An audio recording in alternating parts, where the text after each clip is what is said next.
My name's Dion Bates, and we welcome you to the KVEC Special Education Fall Conference. We have our special education team, and you'll meet all of those team members as they come up today and introduce themselves. We're going to start out this morning with a focus on compliance. We're going to look at how the development of present levels. We're going to practice some goal writing, and then we're going to look at how we monitor that progress.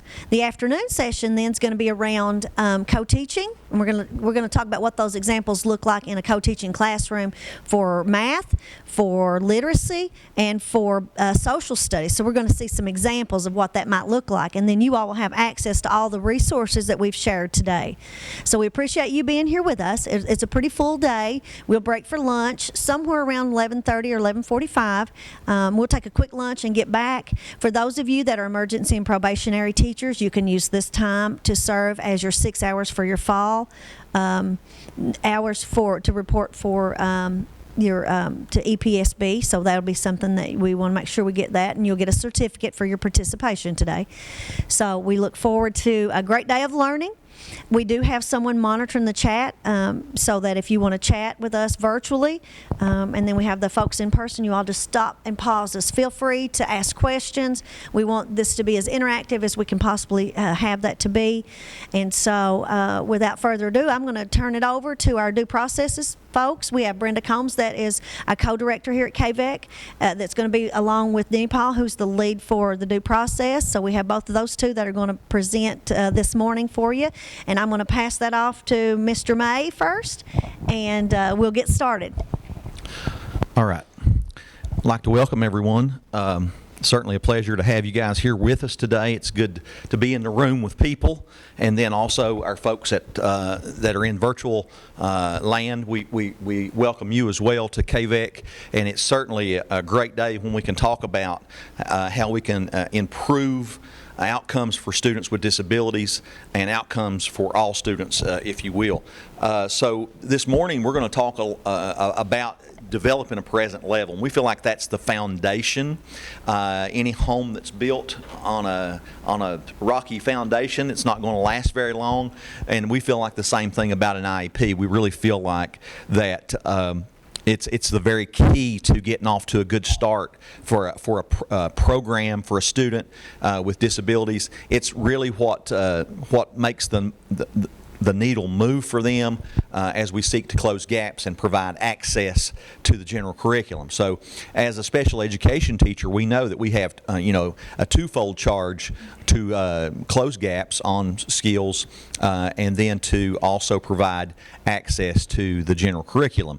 And so it's very, very important for us as we seek to talk about present level that we keep that in the background of our mind, and that kind of starts us with our process as we think about our first step is to just find out the standards and find out the age expected performance for the student. So we're going to get into our PowerPoint presentation. If Dion's going to get the slides. We also have I don't know if you guys picked it up, but we'll take just a second. Maybe somebody can help us get the structured notes for the participants here in the room. I think they're over on that table. And then also we've linked that to your presentation for you folks that are joining us through the Zoom session. And so anytime we do any kind of training, we really, really focus on making the two sides of our entity here at KVEC meet. Dion Bates has already introduced herself this morning. She's our implementation lead and one of the co-directors, and she does a great job with instruction and keeping us focused on what good teaching looks like. And then on the other side of the fence, you have Brenda Combs here, who is overseeing and is the co-director for compliance. And so, monitoring results is a big piece of the job that we do. So not only do we do those two things for students in the IEP, we provide, through the IEP, we provide that access to the general curriculum, and we also close gaps, but we also need to be thinking about doing these things in a timely manner and in a way that they're legal and that we're going to do a good job. But the big thing is to kind of intertwine those two sides of our KVEC staff here. We just always try to do things that model good teaching. And so one of the things that you would want to think about is if you're doing a new presentation or you're introducing a new concept, you would want to provide some scaffolds for your students if they have reading difficulties or if they have vocabulary issues. Maybe you want to pre-teach the vocabulary, or maybe you want to provide them with some structured notes like we've given you this morning as a scaffold to your learning. And the goal for us is for the learning to become permanent. We want to increase test scores. We want to increase and move the needle and close gaps and provide access. And then when the student gets in high school, the focus changes a little bit to post-secondary transition with still support around those gaps and giving that access to the general curriculum. But we also want to think about making that learning permanent. So we do some things throughout our training that we intertwine what we feel like is good teaching with the compliance. And so anytime that Brenda and I do any training, now we really subscribe to the Anita Archer way. If you've had training with me before, you know that I am a really big fan of explicit instruction, and I am a big fan of making sure that we know our toolbox is full for those disabilities that we know are coming every year in our classrooms. And Brenda and I talk about this all the time, and we also love John O'Connor, who wrote the book Great Achievement, Great Instruction for Students with Disabilities, and there's a new edition coming out, and I think there's a guy from Kentucky that brings in the co-teaching piece, and he's helped with the new edition. That's Mark Martin from Meade County. And so we don't ever want to just be a really good compliance person or a really good teacher, but we want to have a balance between the two, and we want to do a good job with all of it. And so that is our vision here. That is what we strive to do every day as resources for you, is to provide you resources that are going to help you with compliance, but also going to make you a stronger teacher. And so that is so important as we move through the day today. Now, my topic of discussion right now is to talk about, and going back to what I'd already introduced just a little bit, is present level. And present level was a focus and has been a focus of every monitoring visit that KDE has been a part of for the last couple of years. About 3 or 4 years ago, it was behavior, and then they said, hey, let's take we feel like the focus needs to be on writing a strong present level. So we're going to show you some things today through our presentation that are going to highlight what we feel like is the information that needs to go in there. We've got some tools that we've developed. We've got the KVEC IEP coaching tool that is a companion to the KDE IEP guidance document. And then we also have the KVEC and co-op I guess it's a collaborative effort between the co-ops and KVEC for the IEP exemplar that we're going to share with you. So without further ado, I guess I'll take this thing and try to get us into some of this. So our learning targets for today, and anytime that Anita Archer starts a new lesson, she always puts up where she's going. She's always interested in letting the students know what's going to be learned today. So this is what we're going to try to do in our presentation this morning. Is Brenda and I are going to share this.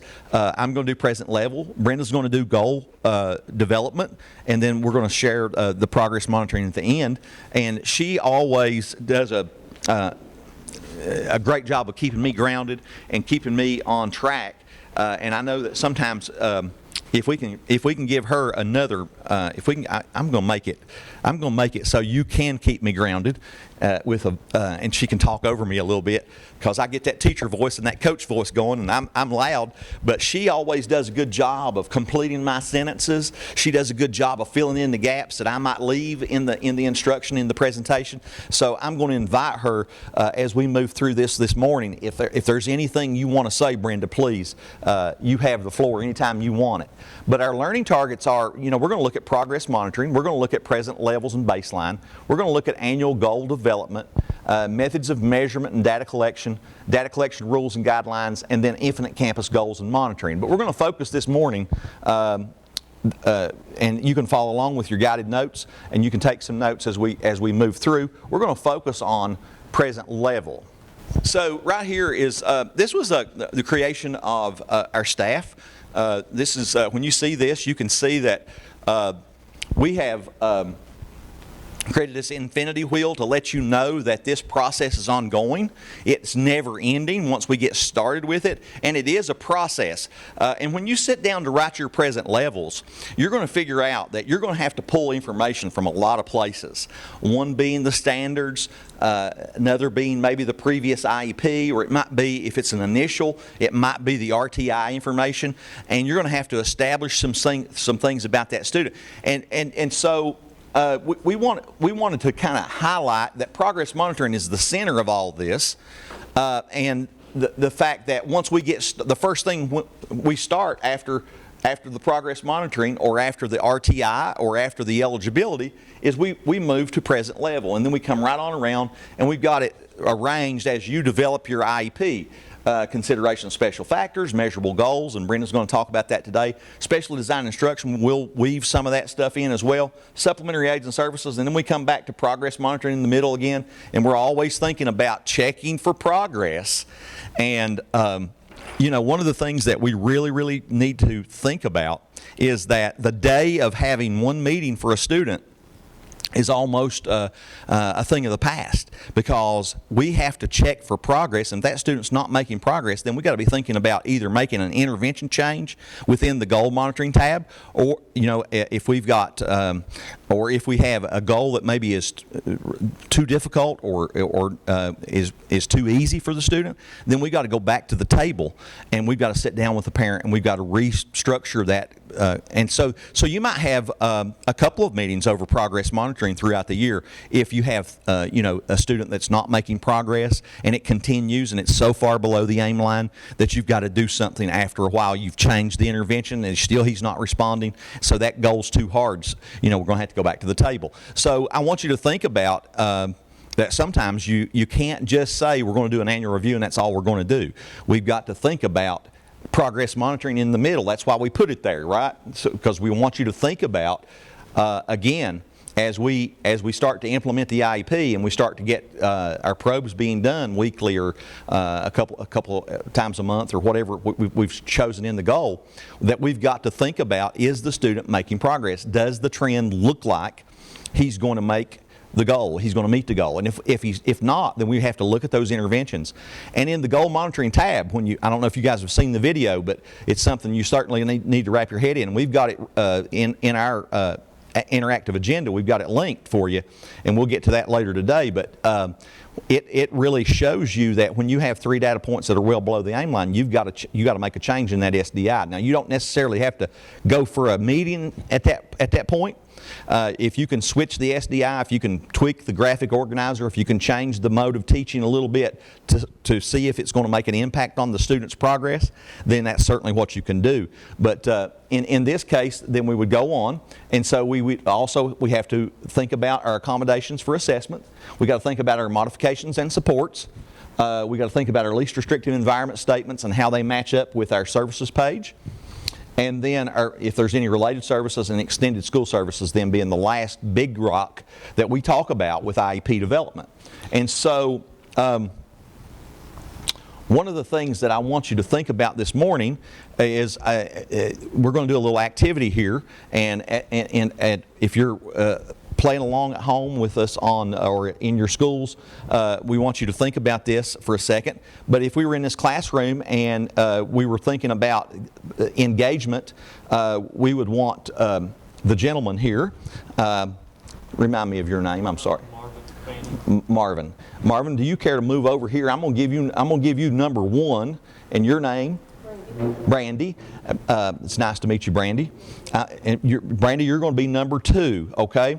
And so this is a little activity that we work with just about every time that we really feel like learning has to be active, okay? We really feel like engagement almost has to be forced by the practitioner, okay? And so in particular out there in virtual land, I want you to be thinking about this question. I want you to be thinking about determining if you can tell me the four things that are expected for compliance in present level. Can you guys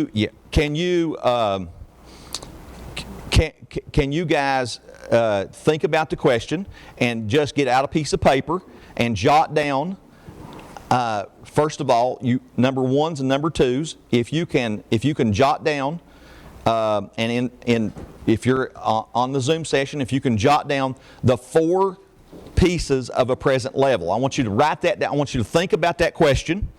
I want you to think about it for about a minute, and then I want you to write it in a silo. And what I mean by that is I want you to do the work on your own, okay? So I want you to think about the four pieces that are required for a compliant present level if the box is not checked, okay? The kid is not commensurate in that area. There's going to be some needs. We got some scores that are telling us that the student has some deficiencies.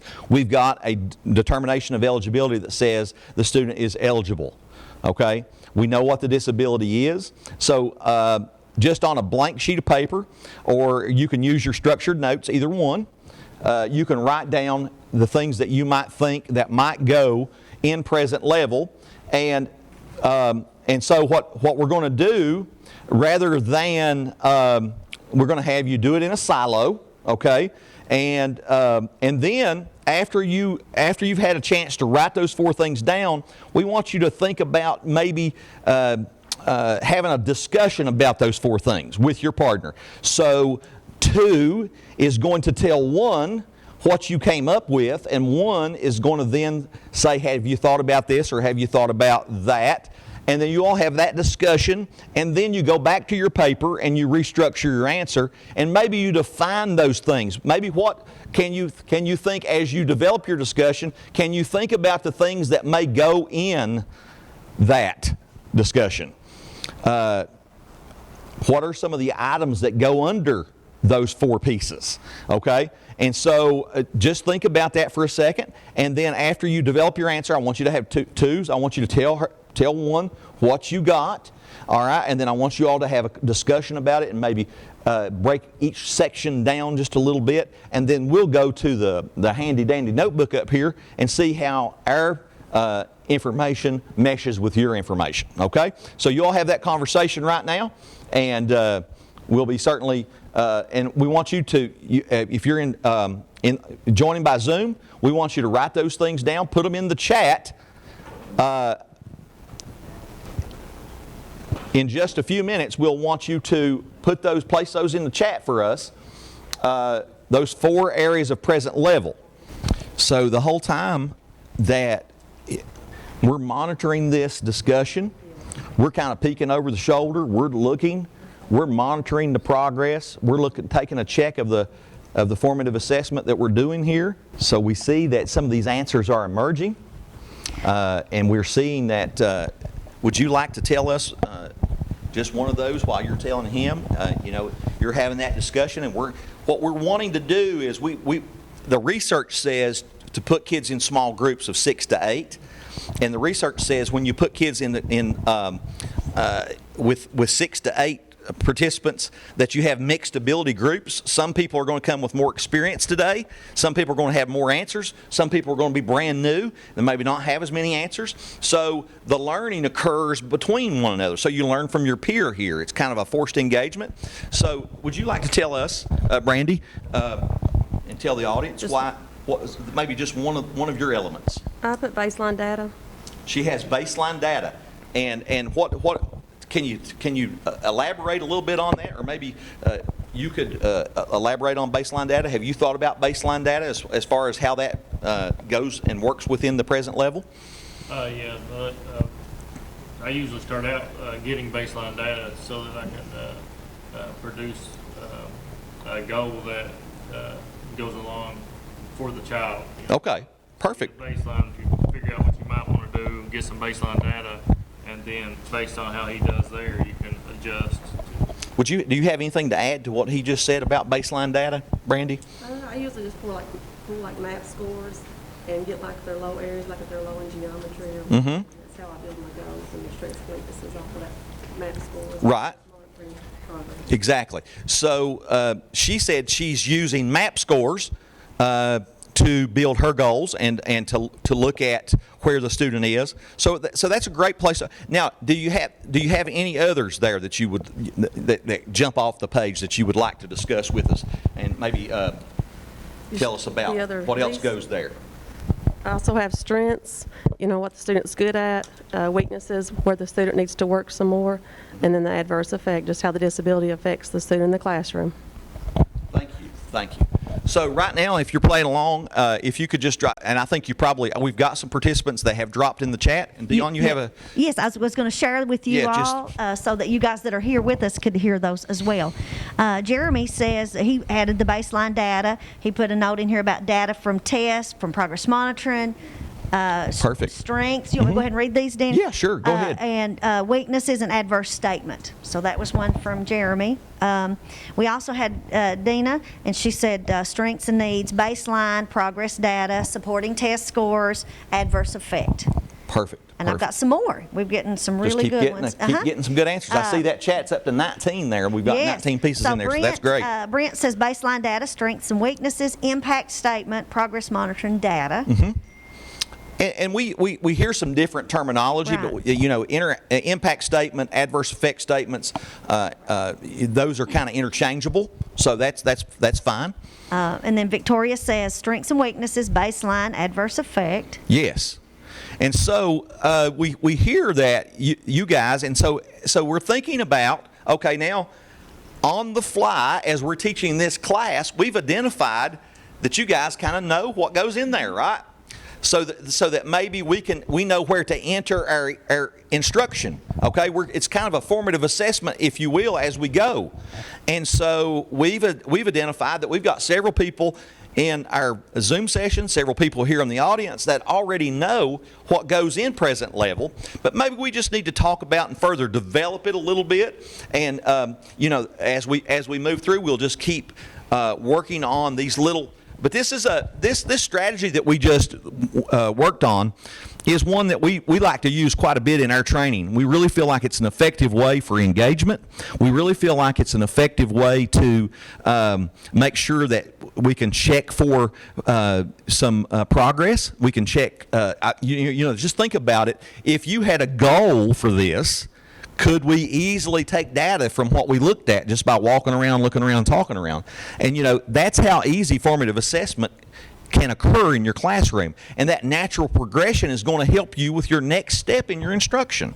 It's so important that we have students acting, students doing things, okay? And that they're talking to one another. One of the key elements for an effective classroom in a co-teaching situation, a small group, is to see that there's a ton of student responses that are elicited. In other words, the teacher is getting the student to tell them what they know, rather than the teacher always telling you what he knows and impressing himself and trying to impress everybody else, right? So it's more about, can we get you talking to one another, and can we elicit responses through thinking? Now just think about what we did. We asked you to singularly think about the topic. We asked you to write about the topic. That's 2 responses, right? Then we asked you to talk with your neighbor about that response. That's a 3rd response. And then we asked you to go back and do a rewrite. So it's a think, pair, share, but it's a think, write, pair, share, rewrite.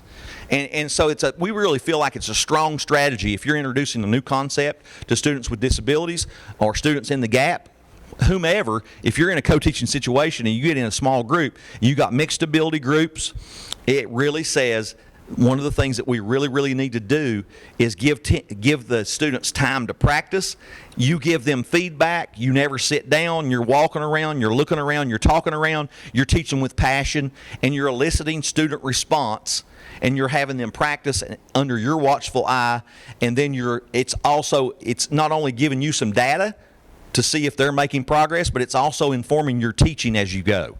So that's the two things that we want to get out of progress monitoring, not to foreshadow progress monitoring, but you can't hardly talk about present level. You can't talk about goals without talking about progress monitoring. It all links together, and that's why we wanted to say, hey, we're going to work on today from present level to goal monitoring. So let me advance the slides here. The present level statements, you see we got a screen grab here of what the first page of the IEP looks like, and this is where the information goes. Now, if we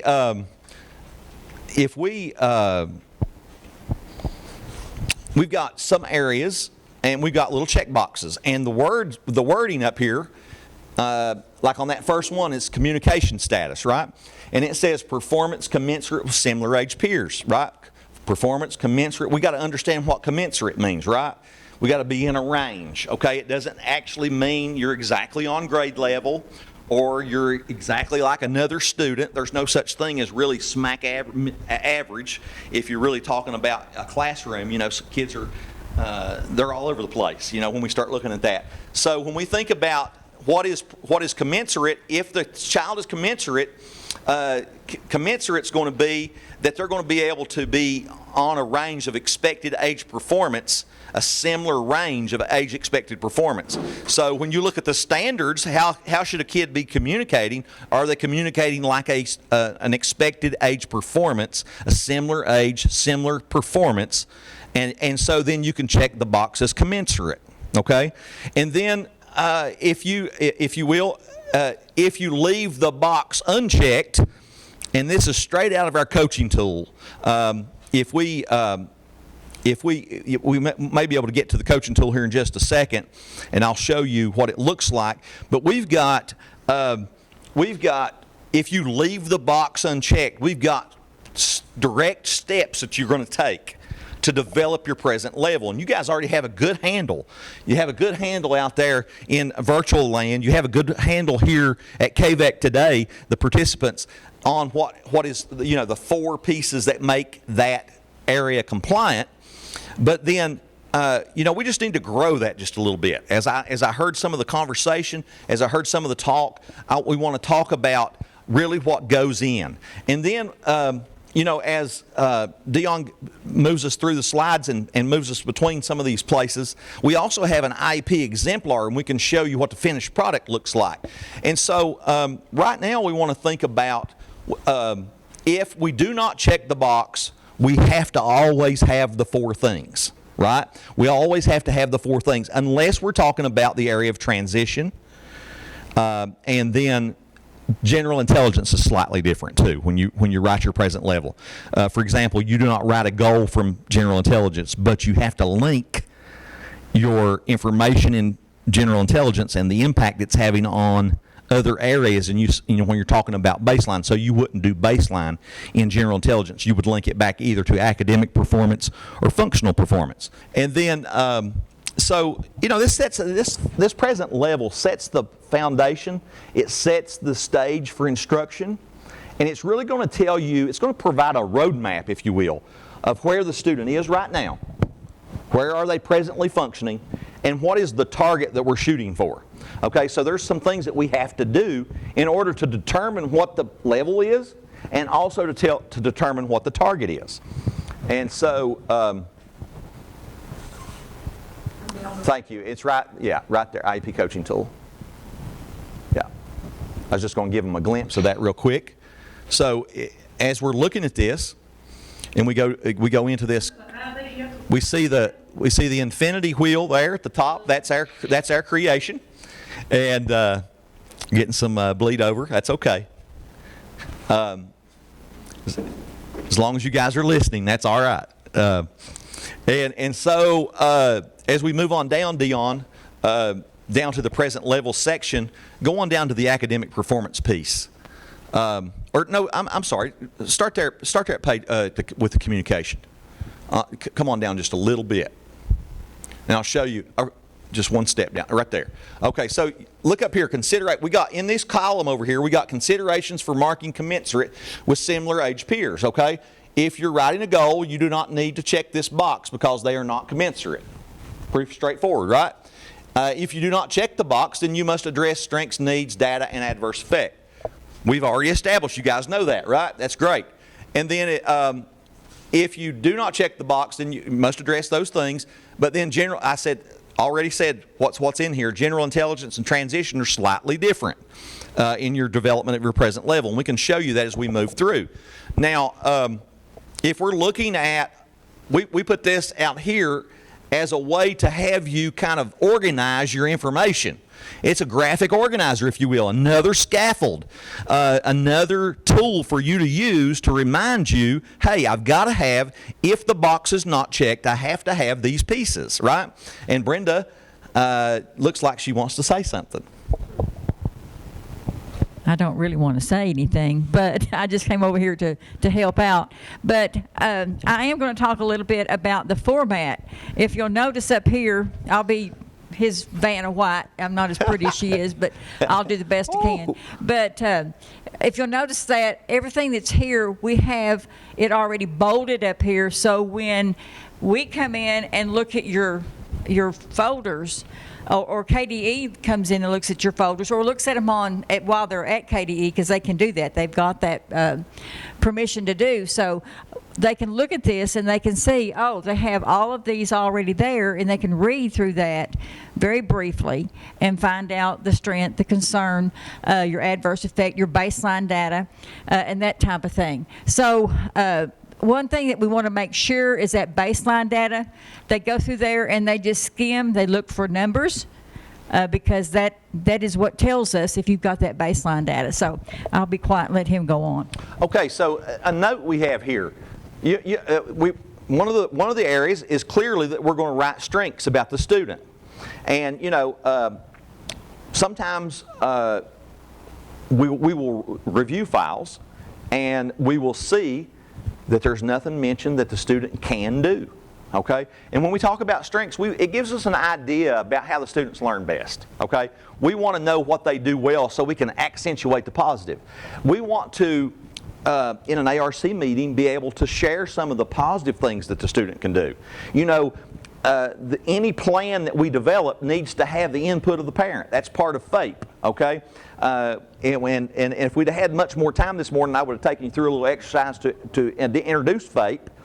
Every student with a disability is entitled to a FAPE, a free, appropriate public education. Now, what makes a free, appropriate public education appropriate? We say we've got to write good, solid goals based on hard evidence, okay? And this whole picture here is we're writing it in such a way that it could pass the stranger test. We're writing it so that someone that maybe didn't know the child as well could pick it up. If the student moves, a lot of our kids move. They move a lot. And so if they move to another district, could that district practitioner pick it up and start right in and be able to tell where this student, what level they're on, to know about what their strengths are, know about what their needs are, know about what medicine they take, or if they need to wear eyeglasses. So we're trying to create a picture of this student, but it needs to be around instruction, and it needs to be around functional performance, because that's the two parts of the IEP. And so when we talk about strength development, we do that to say that sometimes we have to look inwardly. We have to look for relative strengths. So let's define what relative strengths are for a second. If you're looking at an IQ test and a student has an IQ of 70 and they qualify for MMD, they have an intellectual disability, we have to look at those 5 areas of testing that they have taken. It might be processing speed, it might be working memory, it might be verbal comprehension, it might be visual spatial, it might be any of those. And we would look to see what the high score was. And that tells us a lot about the student. That's a strength, okay? And that, of course, that would be in the general intelligence section. It wouldn't be in the communication section. But it serves the point to let you know that when we talk about strengths, we're talking about what's relative to the student lots of times. We're looking at the Vineland score maybe in the social emotional section. When we get to that section, you'll see that we've got information in there. We may have to look at that Vineland score or that ABOS, and we may have to find what they do best relative to themselves. So if they've got a 70 IQ, they may have their processing speed may be in the average range. If their processing speed is in the average range, that tells us some things that we can do with students. Maybe we need to slow them down and make them check for correctness. Maybe we need to make sure that they're not going too fast. If they have a real well-developed processing speed and a real low working memory, that tells me right away I better be looking to see if this kid's got some attention and hyperactivity problems, right? And so I might have to slow him down. It's going to help me get in a ballpark as to how I can help him. And so that's the purpose of having strengths on there. There's lots of reasons, but we need, just know this, if the State Department looks at one of your files, and we see this all the time, part 33A from the record review document says the student had no strengths and that had no adverse effect statement or had no baseline or had no maybe deficiencies mentioned, okay? Or needs or concerns raised, okay? And so lots of times we'll see strengths are left out in general intelligence. That's a big one we see all the time. And so you say, well, where do we get those strengths from? You've got to look at those scores on the IQ test and determine the way the student best learns. Brenda? Okay, so when you're looking at that communication piece, when you're looking at the cognitive scores, you can look at the verbal comprehension index, and it will give you pieces in there. It'll give you the expressive, the receptive. It'll give you a whole list of things. So you can look in there and you can see what they score high in. And whatever that skill is, that will be their strength. And you can add that in there. Now, again, that is only if they qualify for that piece. If they don't, you need to make sure you mark that box. Just like Denny Paul said, if you don't mark the box, you have to have those 4 pieces in there. So we need to make sure that we do that. But we do have stuff that's in your cognitive testing that will relate to all of these subcategories in your present levels. And that's a good segue into also telling you that when you do mark the box, it's okay to put some anecdotal information in there about the student to develop that picture, okay? For example, if you were in the health section and that student was taking some type of medication, would it be important for the teacher to know about that medication? Would it be important for that new practitioner that's picking that IEP up later to know about that? Does that impact the student's learning in any way? That's what you need to think about. How does it impact? And so it is okay. We would lots of times with audits, we'll see that the box is left unchecked and you just do a few things. We'll just put a few things in there. So what I say to you is if you leave the box unchecked, like Brenda just said, you have to have all 4 things. You must have all 4 addressed. And those slightly change with general intelligence and transition. And we'll point that out as we move to that.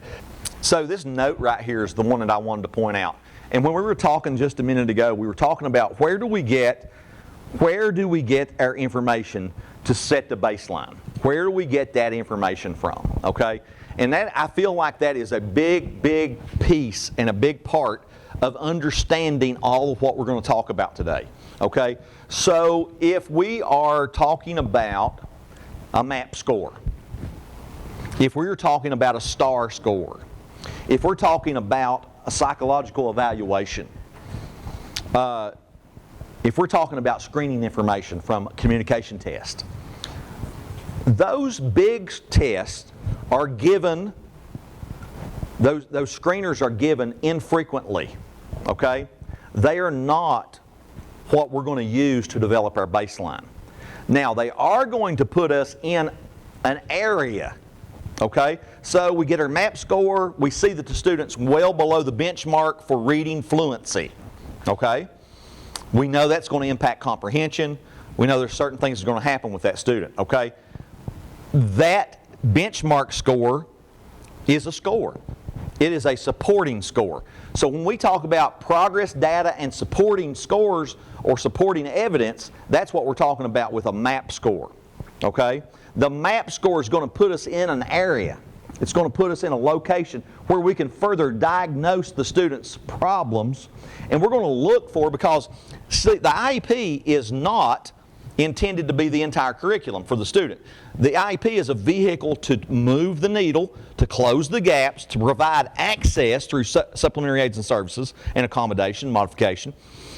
And so when we talk about this, we have a couple of Google Sheets attached that kind of speak to this. One of them, the one that we're talking about right now, is when we're talking about developing the student's baseline and looking at the discrete needs. We're talking about a filtering process. And when you click on that in our IEP tool, you can see that the filtering process that leads to baseline data, we're going to look at screener data, we're going to look at RTI data, we're going to look at classroom data, integrated report data. Now, it's so important, and Brenda's taught me this, it's so important to determine or delineate when you're talking about this. Are we talking about an initial IEP or are we talking about a subsequent IEP? What's the difference? The initial IEP, first time the kid's in the program, first year, right?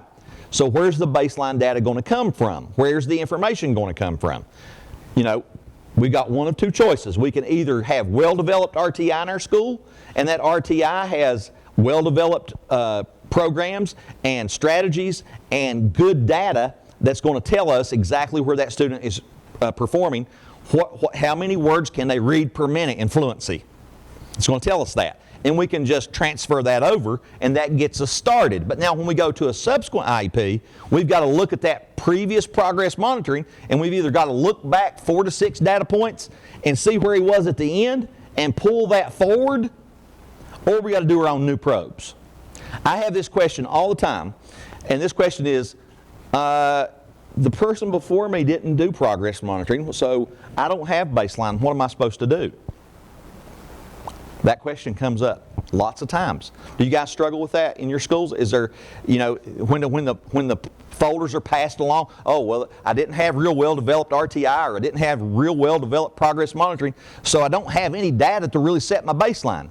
Our baseline is, the baseline comes from the filtering process. The overall information you filter down to a skill. Okay, so if you're talking about fluency, it might be words read per minute. If you're talking about comprehension, it may be the percentage of the questions that a student can answer on their instructional level, right? They may be on the 2nd grade level, but they're in the 4th grade, right? So the filtering process is that those overall scores, those MAP scores, that STAR scores, whatever it might be, the screeners, all that information puts us in a ballpark that we know that there's a need. It also helps us determine eligibility, because we're looking at that psychological and saying, hey, this student has a mild mental disability. And if he does, then we know that he's got some cognitive issues, we know he's got some functional issues, and we know that's going to manifest itself through his academic performance. And so we have to look at all of that. Now, the other thing that is very important is determining, once we determine what the discrete skill is that we're going to work on, what is the very need that we're going to prioritize for this student, because you may have, if you're talking about the area of reading, you got 5 areas of reading. And if you got a student that has a 70 IQ, he may have he may have phonemic awareness problems. He may not be able to blend. He may not be able to use phonics. He may not be able to read the words fluently. He may not be able to comprehend. There's like 5 areas, right? Literacy. And so we've got to say, hey, which one of these right now, at this moment in time, how much time we've got left with this student, what's going to impact him the most? Is it to work on those basic reading skills and drop back and pick up those prerequisite skills for reading comprehension with the fluency and the basic word reading? Or is it going to be just that we're going to work on reading comprehension? He's learning to read. He's reading for information. He's reading poetry. He might be reading, any kind of information. As we move past the 3rd grade, we start to read to learn, right? Instead of learning to read. So we've got to think about the prioritization. And so we can't just say the MAP score says he's got a reading comprehension level of this, and that be our baseline. The problem with that is that you don't give that STAR test or that MAP test often enough to check progress. Progress checks are like a temperature check, okay? Those big tests are given infrequently. A progress check is intended to be short in amount of time, not supposed to take a long time to do, and it's supposed to be done frequently enough that you can see the trend that is developing, whether or not he's meeting the goal, whether or not my intervention is correct, my teaching's good, just like we did in the earlier piece here when we were working on our, determining what number of these things that you knew about present level. If I determine that, we have some deficiencies, we can go back and work on that. Or we can move on and talk about, hey, let's develop our understanding of strengths, let's develop our understanding of needs, and let's determine our understanding of baseline. So if we see here, if we click on the baseline tool, we see that we've got some straight up ideas about how we do baseline. And there's two ways to do baseline. Let's say if you're sitting, here's a good example. If you're sitting there in your classroom and you have no baseline information on the student, okay? There's not been any probes done. The progress data was incomplete. There was no RTI. And so you're just sitting there with a kid with a blank slate. You got a psychological maybe you might have a previous IEP. You kind of know where he is, but then you got to do your own probes, okay? And so if you have to do a bunch of probes, Brenda's made me aware of this. If you do a bunch of probes at one time, you need to use the median score. And that's where you order those scores in order and you take the middle score. Now, if you do a lot of probes over a long period of time, you space those probes out, it's okay to use the mean or the average, okay? You have to be careful with median scores in that sometimes you might, when you give that test real frequently, you might get an outlier score. If you get an outlier, you need to discredit that outlier a little bit and just go ahead and order those scores and put that outlier score down there at the bottom, but take the middle score of those scores that are more closer in range. And so that's all explained here, and we wanted to highlight that a little bit this morning as to how we do baseline. And in this past week, I've been working with a couple teachers, new teachers, helping them develop their present levels.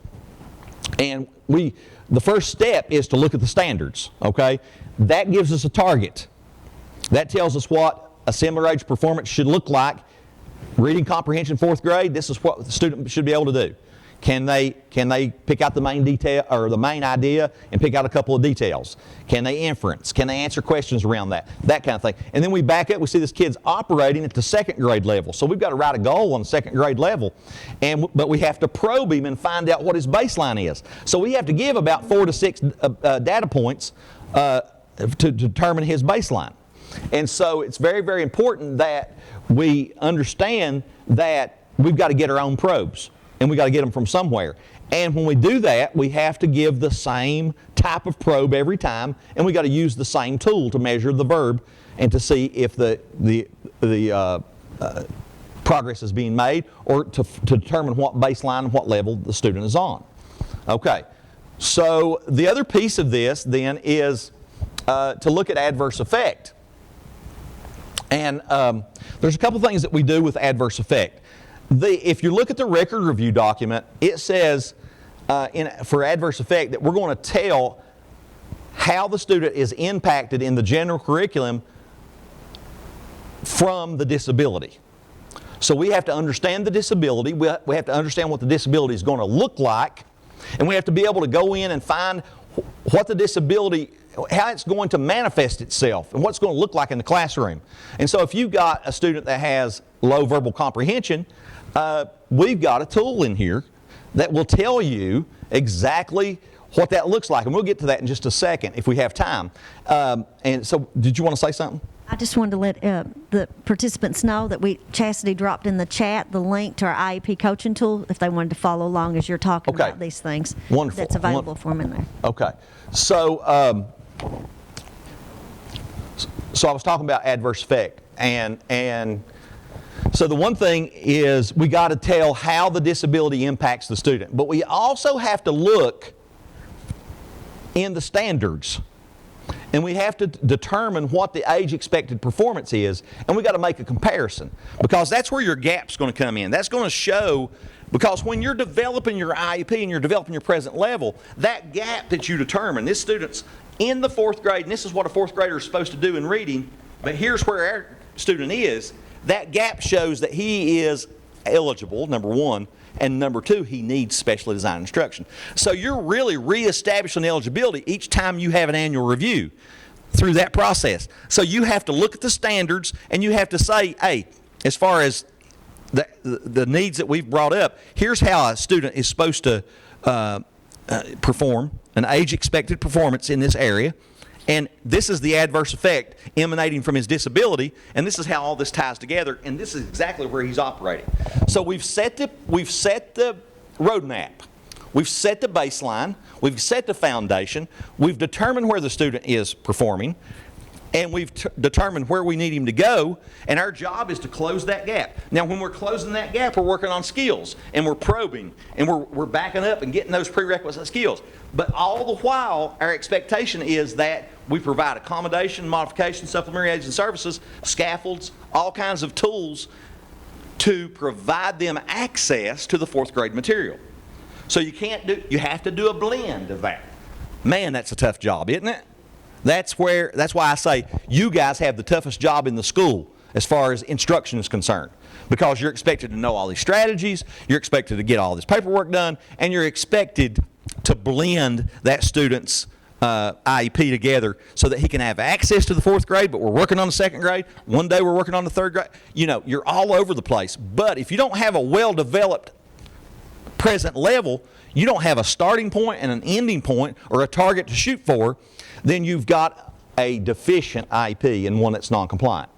And so it's very, very important as we think about that. Now, in this next section, health, vision, motor, we've you may have to open that thing through the Google. Just hit right there and open with Google Docs. It'll fix that, I think.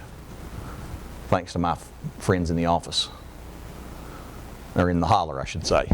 Our fellows that set us up this morning, they help us with technology a lot.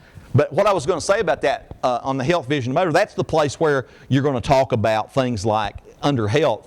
If you've got a student that is ADHD, you're going to determine, you're going to look at those rating scales. You're going to look to see, do we have a doctor's statement? And you're going to capture all that data. But you're also going to be looking at things like on-task organization, being able to complete work assignments, and that kind of thing. So you're going to have to determine a baseline there, okay? So that requires something different. Now, all that stuff we were talking about academically, lots of times we use probes and curriculum-based measures, unless we're counting how many times something occurs, and that goes into a direct measure, and we look at the event recording. But we really have to understand those tools, and we really have to understand where we're headed, and to be able to measure what we're trying to measure. And so on this one right here, lots of times if you're talking about behavior, and they're going to talk about behavior later today, if you're talking about changing behavior, you're going to have to do a direct measure. You're going to have to be in that classroom looking at that student, and you're going to be timing how long a behavior occurs. You're going to see how long it takes a student to get started after a prompt. That's a latency recording. The first one's a duration recording. Or you're going to count how many times a behavior occurs or how many times it doesn't occur within a particular amount of time. And so those are all things that we have to understand for this area.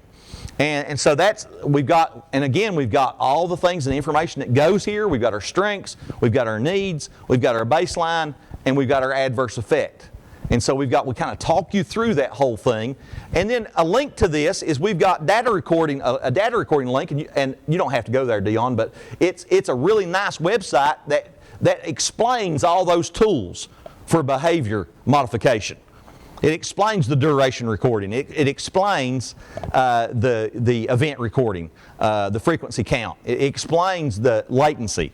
And when you get into, you're going to have to know this, because when you get into goal monitoring and you start watching the videos that KDU's put out on this, and you start putting your information in to Infinite Campus, you're going to have to understand those tools and the definition of those tools in order to be able to place the information in there correctly. Now, the good news about progress monitoring right now is we're at a better place than we've ever been. I promise you. We're in a better place than we've ever been because KDE's provided through Infinite Campus a tool that will do the graphs for us, and all we have to do is figure out how to capture it, to use the right tool to measure the right verb, and then to be able to put in our baseline information and a date and put our raw scores on a date. And it will create a graph for us. Now, I want you to think about this. If you're on a cycle where you do 4.5 week progress reports, you want to think about frequently collecting data. Some people don't want to collect data but once every 2 months. Some people don't want to collect it but twice a month. In a 4.5 week period, if you don't have about 4 data points, you're not going to be able to see any kind of trend. So those early data points and those early progress checks you're going to have to explain them to the parents why this graph looks this way. So, it's really important to think about the more frequently you take data, the stronger your trend data is. And so just think about that, but that's something to consider as we move through. Now, let's go on down to, let's look at general intelligence real quick, and I know Brenda will want to, I'm sorry, stop right there at social emotional. Let's talk about this real quick. This is the section where we're talking about adaptive behavior scores, okay? Just know this, if a student has an intellectual disability, you guys have caseloads, right? You think about your caseload right now. How many MMD students, don't tell me, but just think about how many you have. And then if you're an FMD teacher, that's another intellectual disability. It's required by the state to have a functional goal. That lots of times manifests itself from this Vineland adaptive behavior or the ABOS. So we put information in there to show you, hey, we've got to look at that. We've actually literally got to look at that Vineland score. We got a 70 Vineland, kid's MMD. He has to have a reading goal, a writing goal, a math goal, and an adaptive goal. Minimum 4, right? Okay. How do we get that? Where do we get that information from? How do we determine a baseline for that? We know that communication, daily living, socialization, and motor is part of the Vineland. Do you all use the Vineland? Each of you use the Vineland? Okay, most people use the Vineland. Some districts use the ABOS. So we included both. But here's what I want to say to you. You got to go in there and find that low score, and you got to find what's impacting that student the most out of those Vineland scores. You can say that high score in the Vineland are his strengths around that functional performance. You can say the low score is going to be his needs. And then you can go into that information, that questionnaire is going to have a 2 or a 1 or a 0, right? When you go down there and find those zeros, those are his needs, right? So you can write a goal from that, and you can develop a probe from that. It's probably going to be a behavior type probe. You're going to count something. You're going to see how long a behavior lasts. You're going to decrease a behavior. Those types of things. So you're going to use those latency recordings, duration recordings, or event recordings. So it's very important that you understand that's where that information comes from. And when the State Department looks at your files, if you've got an intellectual disability, they have to have a functional goal. Okay? So key important. All right, let's go on down to general intelligence real quick as we move through. All right, so here we're looking for the IQ. And we're going to go into that IQ test, and we're going to look at the high and low scores. The higher scores are going to be the strengths, and that's going to really tell us how that student best learns lots of times, okay? That's the things we can accentuate in our teaching, in our specially designed instruction. And so we also are going to look at the lower scores and how that impacts. Now, Brenda did a marvelous job on down the page here of looking at these particular, you can stop it right there, it's fine. You see verbal comprehension, visual spatial, we got fluid reasoning, then you got working memory, and then you got processing speed. Is all 5 areas, right? So look at the academic impact from verbal comprehension. Reading is going to be impacted. Understanding concepts, comparing and contrasting, receptive and expressive communication, listening comprehension. And then here's the type of SDI that could attack those problems. And you see, this general intelligence thing says that you have to determine how this student best learns. Now this is linked. You'll have this, okay? You'll have this in your. You can take all the pictures you want. I'm not trying to keep you from taking pictures, but I want you to know you're going to have this, and so it's already in your inbox. I know the staff back here, they're on top of it. And we appreciate the technical assistance this morning. Thank you all. And so as we think about this, we look at the supplementary aids and services that might come into play here. If they've got a low score in verbal comprehension, they're going to probably need a reader. They're going to probably need maybe a scribe. They may need a calculator, paraphrase. Those are the things that the student needs, and these are the things that we do as teachers that is intently different than what's going on in a regular classroom, right? What the regular ed teacher's doing. And so these are the things that really help us attack these. Now, Brenda broke this down. She did a marvelous job with this. And we also have linked to this because she had it in some of her papers. I always, if I can think a problem up, or if I've got a question, all I got to do is just dial her and say, what do you got on this? And she can say, right back. She's just like Teresa Combs is with the legal part. As far as developing IEPs, right here is the person, and she's done it for a while, not quite as long as me, but that's a joke. She's actually, yeah. So let's move on down. Let's show them what we've linked down there at the bottom of this, right there. So we've got the WISC, and I don't know about the link. But we've got a crosswalk in there. Yeah, we probably need to fix that. I think it's going to take it to your Google, but you can pull it up right there and show them. Yeah, we got to fix that link. But right there's the crosswalk, and you see again we got the same information rehashed. It speaks to the subtest. It tells the skills that are assessed. It tells the impact, and it tells the supports that you're going to provide. Okay, so I want you to think about a student who has working memory issues. How many times do you work with those MMD kids, folks? How many times do you work with them and you realize, I taught this concept and I taught the fire out of it yesterday, and I did a great job, and I know they got it, and they come back in and you say, what did you learn yesterday? And they look at you like, I can't remember. Does that happen? Okay, so auditory working memory. One of the things that we prescribe or subscribe to here is retrievalpractice.org, and lots of practice. If we talk about a neat archer, we talk about good instruction, we model for them one time how to do it, and then we spend a bunch of time practicing with them. We do it before we turn them loose to you do it, where we do that that summative assessment. And so what I say to you, if we're working on building their memory and building their cognition, we got to force them to do what? Retrieve information from a blank slate. Just like right now, out there in Zoom land, turn over your papers to a blank sheet. Turn your paper over to a blank sheet. Okay, I'm just going to kind of demonstrate here just real quick, a little test, a little quiz. I want you to remind me, real quick, the 4 things that go in present level. What are the 4 topics of present level if the box is not checked? So write them down, right? Write them down.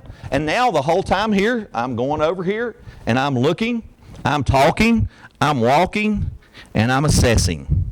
I'm taking a formative assessment, and I'm also asking you to think about it. I'm asking you to pull it out of where? Out of your brain. You're retrieving it from a blank slate. When you finish up with this activity, Danny, we've got Take a a break? question. We need to take a break, but we also have a question for Okay, you we got a too. question in the chat? Yes. So, now, this is fresh on our minds. Anita Archer says that we should practice that, and we should go away from it for a while, and then come back to it to make it permanent. So the whole idea here is that the working memory is impacted. Auditory memory, and so we're going to provide them with visual supports, reminders, graphic organizers. That one graphic organizer we gave you this morning, those structured notes, is huge for them to remember. They're working with that information.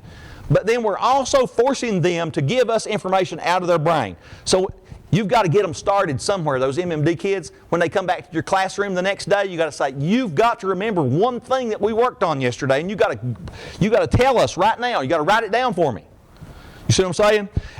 And when you get that started, the research says, and there's a website that we've got linked, retrievalpractice.org, has a bunch of reproducibles that are free that you can use in your activities with students. Now, while we're attacking reading problems, it's also our idea to try to attack these problems that illuminate from the disability or emanate from the disability, that come from the disability, okay? So important. Now, what's the question? What was the question, Dion? Okay, so I'm going to read it for both of you all. On adaptive behavior goals, how do we progress monitor those if a student is on virtual learning? So if it's an adaptive goal, they were talking about that. Okay, that one, that's a difficult question, right? But it's one of those things where if you have an adaptive goal, and let's say you've set that they're going to work on, what's a good example?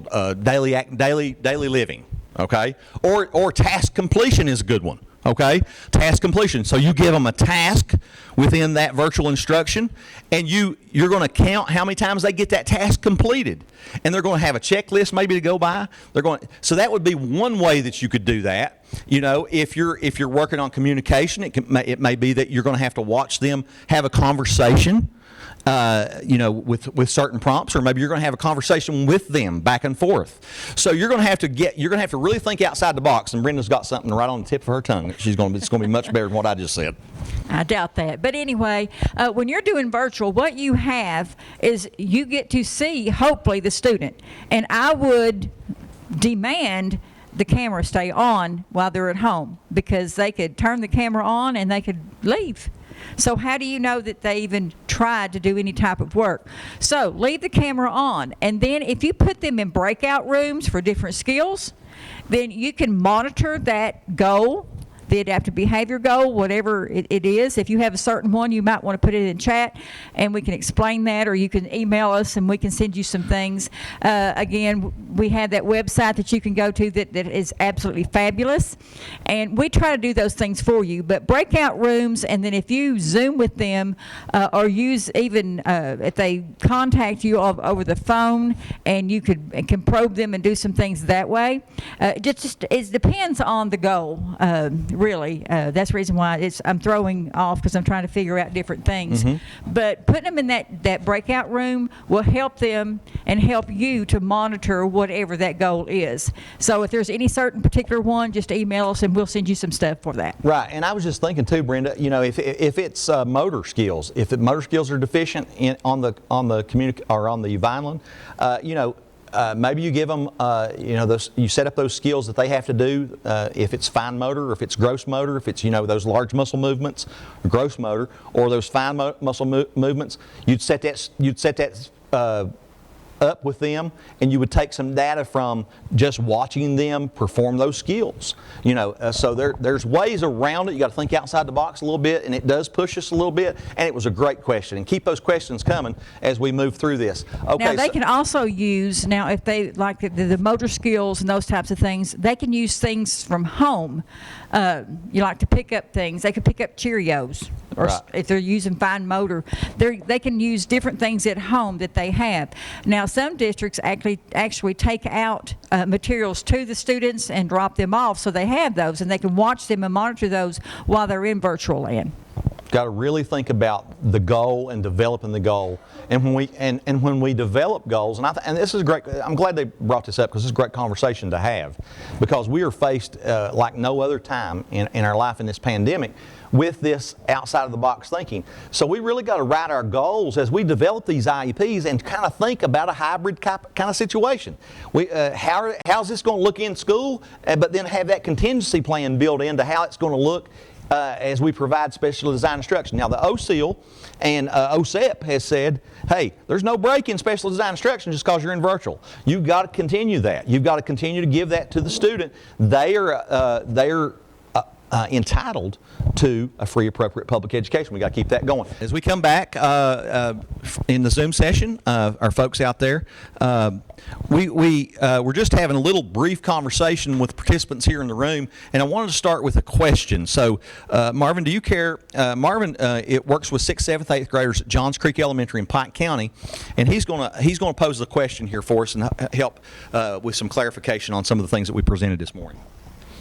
My question was when you're on your second year of psychological, you've got a year until your re-eval's coming up, and you're trying to develop strengths and and weaknesses. Other than your psychological, what are some suggestions as far as developing those strengths and weaknesses and that kind of thing? Okay, so if you're looking at your academic skills, you're going to be looking at your progress monitoring. That is what we use for that middle year, because we know we don't go by the academic scores. It's in your psychologicals because it's out of date. Anything that's over a year we can't use. Now, there's an exception with your IQs, okay?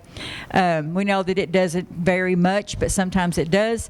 And if you use explicit instruction, you're going to see that you can change IQs. I mean, you can't make a MMD student, IQ a genius, but you can change IQs scores just a little bit. So it depends on if it's academics, you're looking at that, you're looking at your progress monitoring, and you're going to look at those last scores before your annual review. Then you will say, okay, John is reading on a 4th grade reading passage. Then you'll look and see what discrete skill that you were working on. Maybe phonemic awareness or whatever you're working on, could be comprehension. And then you look at that score, you see where they're at. Did they master that score? Did they come close to it?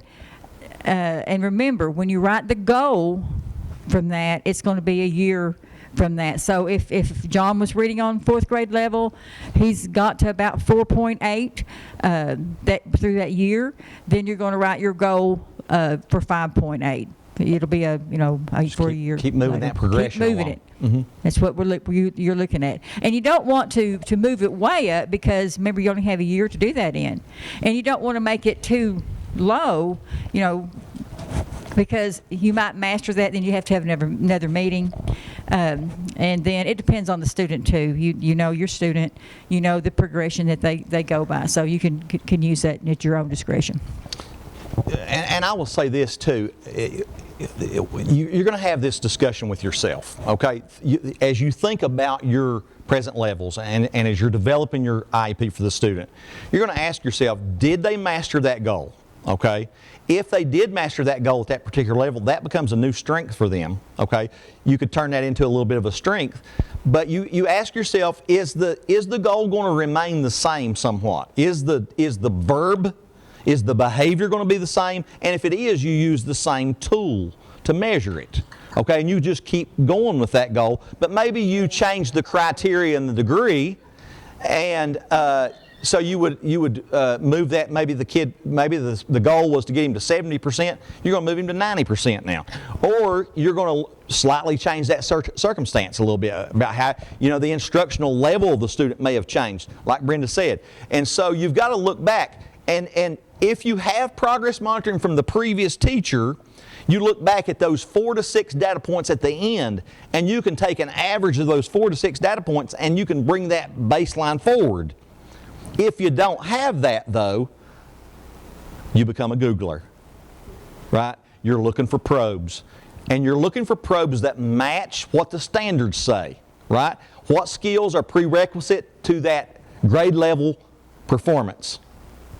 And so that's how you would set that. So you're looking at DIBELS. The University of Oregon has a great website. We've got it linked to our presentation. We've got, Ames Web. There's lots of different ones out there. There's Moby Math. There's all kinds of things. IXL, that can get you a developed baseline and can get you the probes that you need to show that progress. Okay? So if you need more help with that, we'll talk about that a little bit later, and we'll be glad to help you with that as well. Okay, so as we move on through, did we cover general intelligence? We did, didn't we? We did general intelligence. Let's take a look, Dion, if you can, through the IEP coaching tool one more time. Let's just look real quick at the transition piece for the high school teacher. Okay, so this is something we started seeing when we would have a district cited for indicator 13, which is transition, post-secondary transition for high school. Not a well-developed present level. Okay, not a well-developed present level. And so as we think about this, we have to restructure our 4 pieces here. We talk about strengths. We talk about barriers to the attainment of the post-secondary goal. And we talk about baseline, and we send the reader back to the academic and the functional performance baselines for students. In the particular one we have established in the exemplar, this student's going to become a barber, okay? And so we're looking at, through instruction and employment, what are the two pieces? If we check instruction and employment, we're looking to see what are the barriers, what's the baseline, what is the deterrent to him maybe reaching that post-secondary goal. So we got to work on some things instructionally, we got to work on some things employment-wise, and we got to think about his adaptive performance, we got to think about his academic performance. So we'll say see the academic performance or see the baseline in the functional performance from the social emotional. And so it might be better if we switch gears. If you can go back to the presentation and pull up the exemplar for just a second. I'm sorry, I said presentation. I meant the interactive agenda, Dion, I'm sorry. So we're going to go back to the interactive agenda, and this is linked, and this will be in your inboxes. If you don't have it yet, we will get it to you. And on Jimmy's exemplar, if we go down to the transition piece for present level, and this will finish my piece on this presentation, we noticed that, can you move him ahead to transition? Yeah. That's fine. That's fine. This is also something that you're going to have in your toolbox for you, but I wanted to highlight and show you what that present level needs to look like for transition, because this is something right there. This is something that we see all the time. It's not a well-developed, we don't have much in present level. People used to look at me and say, I didn't know that box expanded. So we've got to develop present level, and we've got to develop around performance data. How did the student do on the transition assessments? We've got to keep that, and those transition assessments have to be updated every year. And so we're saying here, I'm just going to read a little bit, 14 years or older, because transition must be addressed for these students. Johnny's currently 16. He's on track to graduate.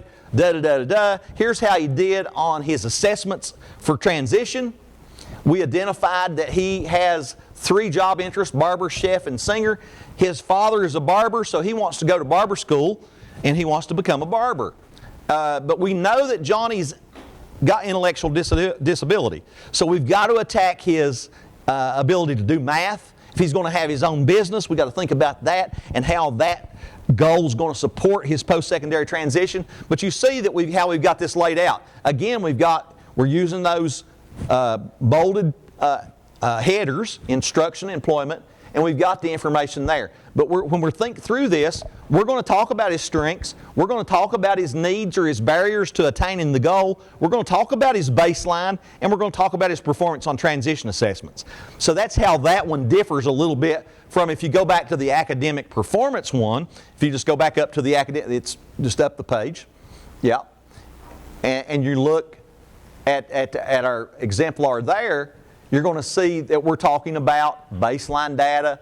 You can start, yeah, right there. We're talking about MAP scores and what accuracy he is for overall reading comprehension. So we're going back, we're talking about strengths, we're talking about supporting evidence, we're talking about progress monitoring, we're talking about his needs, his baseline, and his adverse effect. And so that's really present level.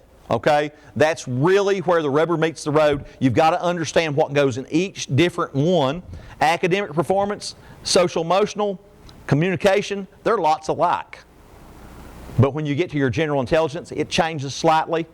Do you remember, just from our discussion earlier, Brandy, do you remember what it is? We know that we don't write goals from general intelligence, so how do we link information? What do we say in that present level in general intelligence to link the information for baseline?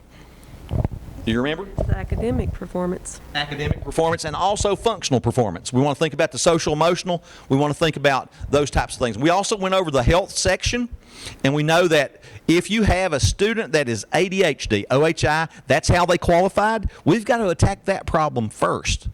Now, we know that there's going to be an adverse effect on educational performance lots of times, and we look at those scores and we determine, your district determines whether or not you can write goals at a particular level. But we've got to attack that through that behavior, and that has to come first, and then we can do the academic piece as well. So that's present level. Any questions about present level? And I'm going to turn it over to Brenda, who's going to take you through some goal practice and some goal writing.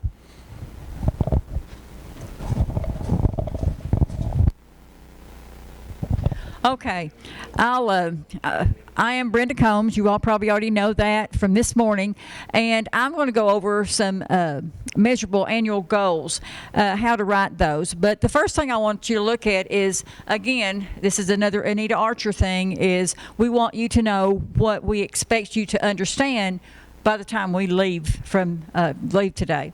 So what we're looking at here is we know that there are 6 components to write the goal. So you need to know A through F, and the next thing is that goal measurable? So we also know that you can have those 6 components and it not be measurable. So we'll go over that. Does the method of measurement match the selection? Sometimes we find that the method of measurement in the goal does not match the drop-down box. So, and then another thing, the methods of measurement does not match what you're doing. So, and we have found that. So we need to go over that. Is a method of measurement embedded in the goal? So we need to make sure that it is embedded. Will the method of measurement actually measure the goal? So those are the things that we're going to go over today, and hopefully you'll understand it much better by the time we get done. Brenda, the folks online are having a little trouble hearing you, so we're going to check the sound. I think it's muted. I think Chastity got it, but it went from unmuted to... Sorry, folks, we're having some technical difficulty here. I'm not sure exactly what happened because I don't think we muted that one. Okay, so another thing Anita Archer has is that if we give examples, we need to give non-examples. So here we have examples of what the measurable annual goals are and are not. So we look at the R, and we anticipate these goals to last for a year. No longer than a year. And these need to be specific skills. Like Denny Paul said, we do look at the standards, but then we break that down and we get that discrete skill, and that's how we write our goal. We have to promote access to the general curriculum, to promote learning of skills, to advance mastery and understanding of the content, appropriately ambitious, and we're talking about rigor here, related to disability, linked to that present levels, and you've already heard Denny Paul talk about how important it is to have the present levels or we cannot write a goal, and to bridge the gap, and skills and strategies. The next thing here, it says can pass the stranger test, and Denny Paul has already said that if a student transfers into your district, we need to have an IEP that we can follow. If not, we have to have a meeting and redo the IEP. Now, what the annual goals, measurable annual goals are not, we cannot copy and paste standards because we're not looking at standards to start with. We are looking at skills. It is not the entire curriculum. We cannot have that. And we cannot combine multiple skill deficits into one measurable goal. And we have seen some of that more this year than ever. They've put 2 or 3 skills in one goal. Well, you cannot progress monitor that. So, you know, if you're going to have multiple skills, then you need to make sure that you're going to have more goals. You have to break it down into goals. So, Brenda, one thing I would add would be that you got to have that conversation with your ARC. You got to have that conversation with your parent. Is the goal that is it a priority? Is it a skill that we can see the needle move for the student? Is the goal anticipated for results in 1 year? Is it a big enough goal? So you got to strike a balance. You know, sometimes we'll see when they put those 2 together, they're seeking to broaden that so that there's enough work to do for the year. And so you got to have that conversation. Is this going to be something that we're going to need to work on for the entire year? If not, and going back to our first conversation, sometimes you have to go back to the table because the goal's not long and maybe the kid masters it. But so it's hard to strike that balance, but that's something you seek to do, is to find that sweet spot where that's going to really be a goal that's going to be provide us an anticipated results for 1 year. Good point. Okay, so now we're looking at the steps to writing the annual measurable goals. And if you look at the first step, again, we're looking for that baseline data. If you don't have baseline data, you can't write your present levels, and then you can't write your goals. So we have to identify the student's baseline data for whatever area of need. Then step 2, we have to prioritize those skills, and Denny Paul also went over through that with you all in his presentation, so I'm not going to go through that, but you just need to make sure that you filter those skills and you pick the skills that's going to give you more bang for your buck. So the skill areas for focus that will access and promote progress in general curriculum. And then the behavior is most modifiable. And then, like he just talked about, parents and student interest, we have to look at that as well. Then when you go to step 3, we have to write these goals, and we have to include those 6 components, A through F, and we'll be going over those as well. Ready to change? And here's a great visual, and this comes directly from your IEP guidance document. It tells you the audience is the student's name. The behavior is what is that student going to measure. The circumstance is what is used to stimulate the behavior. And then the degree, how consistently does the student perform the skill. And of course your evaluation is the specific tool that you're going to use to measure your goal, to do your progress monitoring. And then a frequency, and this is one that some people leaves out as well, is how often are you going to collect that data. And I'm going to just be frank, the more data points you can get, the easier it is for us to see if the child is making progress or steady progress or the child is regression. Brenda, I was going to say too, this is straight out of the IEP guidance document, but one of the things that they left out in this display is the degree/criteria.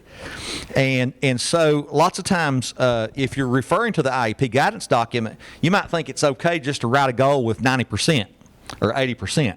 That gets your degree, but your criteria has to be added in as well, and it's 3 out of 4 consecutive trials or 4 out of 4 trials consecutively or something to add to that. So it's degree/criteria, and this visual is straight out of the IEP guidance document, but it does need a little bit of tweaking there, okay, in order to get the things that the State Department's looking for.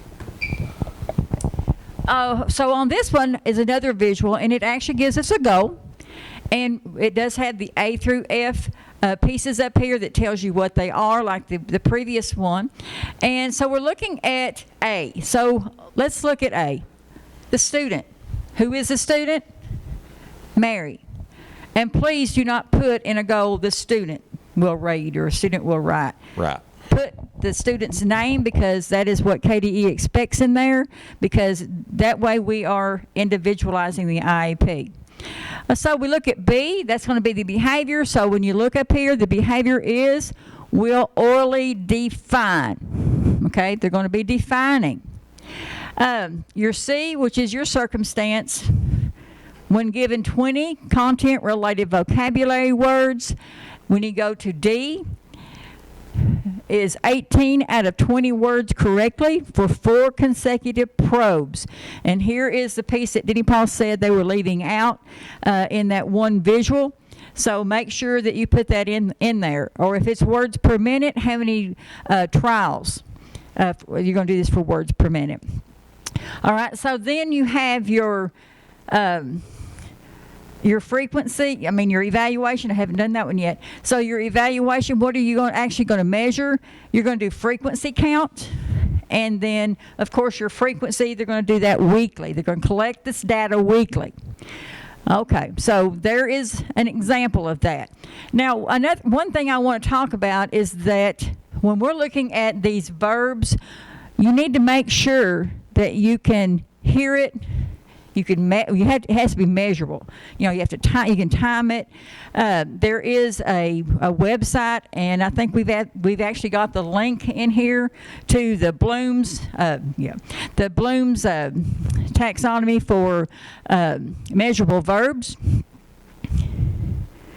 And what this does while he is bringing it up, it actually scaffolds that for us. It starts with the lower, and then it goes to more rigorous. So it's really good for you to look at and to use. Now, just because this is one area that we're looking at doesn't mean that it's not an exhaustive list. It can be other things. You just have to make sure that you can measure that. So I'm getting dizzy. It's good. Here it goes. So if you notice, you have this line. This is showing the rigor, how it's going from actually your knowledge, going all the way to your evaluation, which is showing that we're working on critical thinking in this area right here. A lot of times we will see this. We'll see they'll name something, they'll list something and all that type of stuff. But when you go over here, we will find a few IEPs that we find this evaluate or synthesis and evaluation. We've actually gone all the way up to the analysis in some of these, but when we're looking at some, we do not see like the synthesis or the evaluation piece. So what we want to do is we want to work with these students so that we can get them to this level. So here it goes. So you had this as a visual. You had this for you. You might want to print that out so when you're writing your IEPs, you've got these measurable verbs.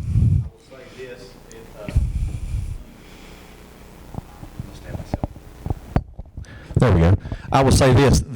This is not an exhaustive list, and there is a list embedded in your IEP guidance document that KDE has on their website, so you can refer to both of those. But this kind of helps speak to the appropriateness of the IEP. In order for an IEP to be appropriate, it has to provide the student with some challenge. Okay, and so that's part of FAPE. That's what we learned from Andrew, and so we wanted to provide you with this as a way to ramp up the rigor in your goals, so that we're not always focusing down here on the knowledge end. Okay, and so we have to write appropriate goals. We have to progress those goals. We have to meet the students where they are in light of their unique circumstances. That's straight out of the Supreme Court opinion from Andrew. But we also want to think about writing those goals in a way that's going to challenge the student and that they're going to be appropriate. And that's what Brenda's showing you right here is just another way of thinking about your goals. All right. I like this graphic organizer, and this is something that you can print off and use for your own self. It tells us exactly what we said earlier, A through F, and it tells you what you need to know. So, again, the student's name, what behavior they're going to be doing, what circumstance, and the degree. See, here it's got the criterion listed here because we want to fix this. So you have the degree and the criterion, the evaluation, and the frequency. So you can look through there and you can check that off for your student as you're going through there to make sure that you have those components in there.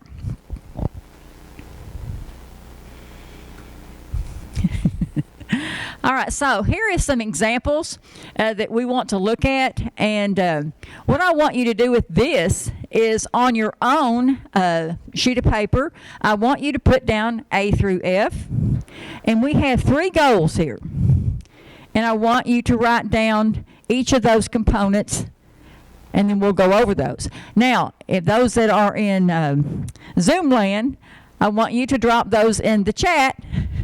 I feel like we're just, So drop it in the chat, A through F, for those goals so we can see. Now, I also want to interject here just one second real quickly. I want you to think about your own teaching, and I want to think about I want you to think about the scaffolds. We've got a mnemonic. We've got A through F. We're using the letters to kind of tell you what the name of that word is, and then we got it defined for you. And we've got a scaffold provided in your structured notes. So when you're working with a new concept like this, and you're going to let them practice, you may have to gradually release those scaffolds that we provide you. Okay, so we're thinking about A through F, and, you know, we're wanting you guys to come up with the answers, and we're wanting you to put those and work on this. So those are scaffolds that you provide your students as well. Okay, let's look at the very first one. What do we look at for our audience? And number one, the first one. The name of the student. Right. The name of the student is Joey. Okay, now let's look at B. B is the behavior.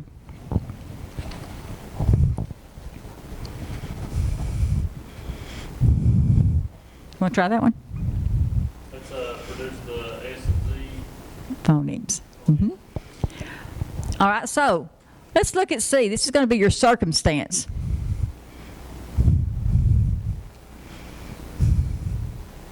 Brenda, in the chat right now, we have construct a sentence. That's the second one. Okay, I'm just going to let you all know that. Yeah. When given assigned task, so they're dropping those in as. Yeah. Okay, so in all positions of words, that's a circumstance. When reading aloud a 3 to 5 word phrase. That's the circumstance. I'm trying to see if they're clicking it in. Using words like. Okay, now let's look at D. Your degree, your criterion.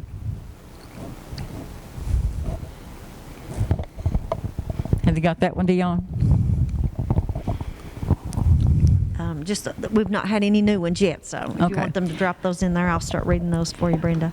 Okay, so we're looking at 8 out of 10 trials for 3 consecutive weeks.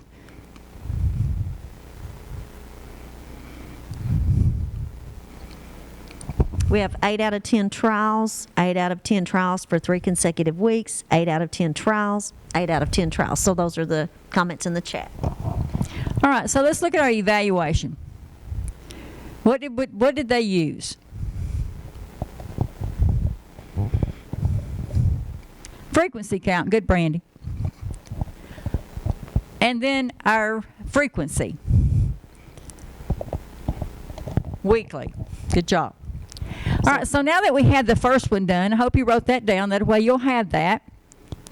Let's look at the second one. Do we have anyone that's got the second one done?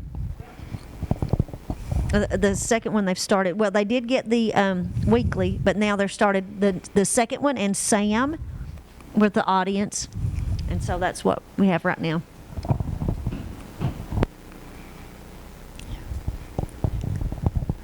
Okay, so let's look at the second goal. And we already know Sam is going to be your audience. Now, what is Sam going to do? That's the behavior. What is he going to do? Construct a sentence. Good job. All right, now let's look and see what the circumstance is going to be.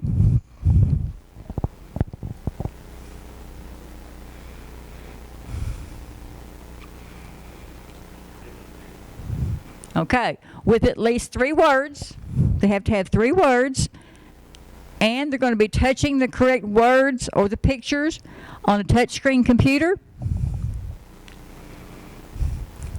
How about your degree?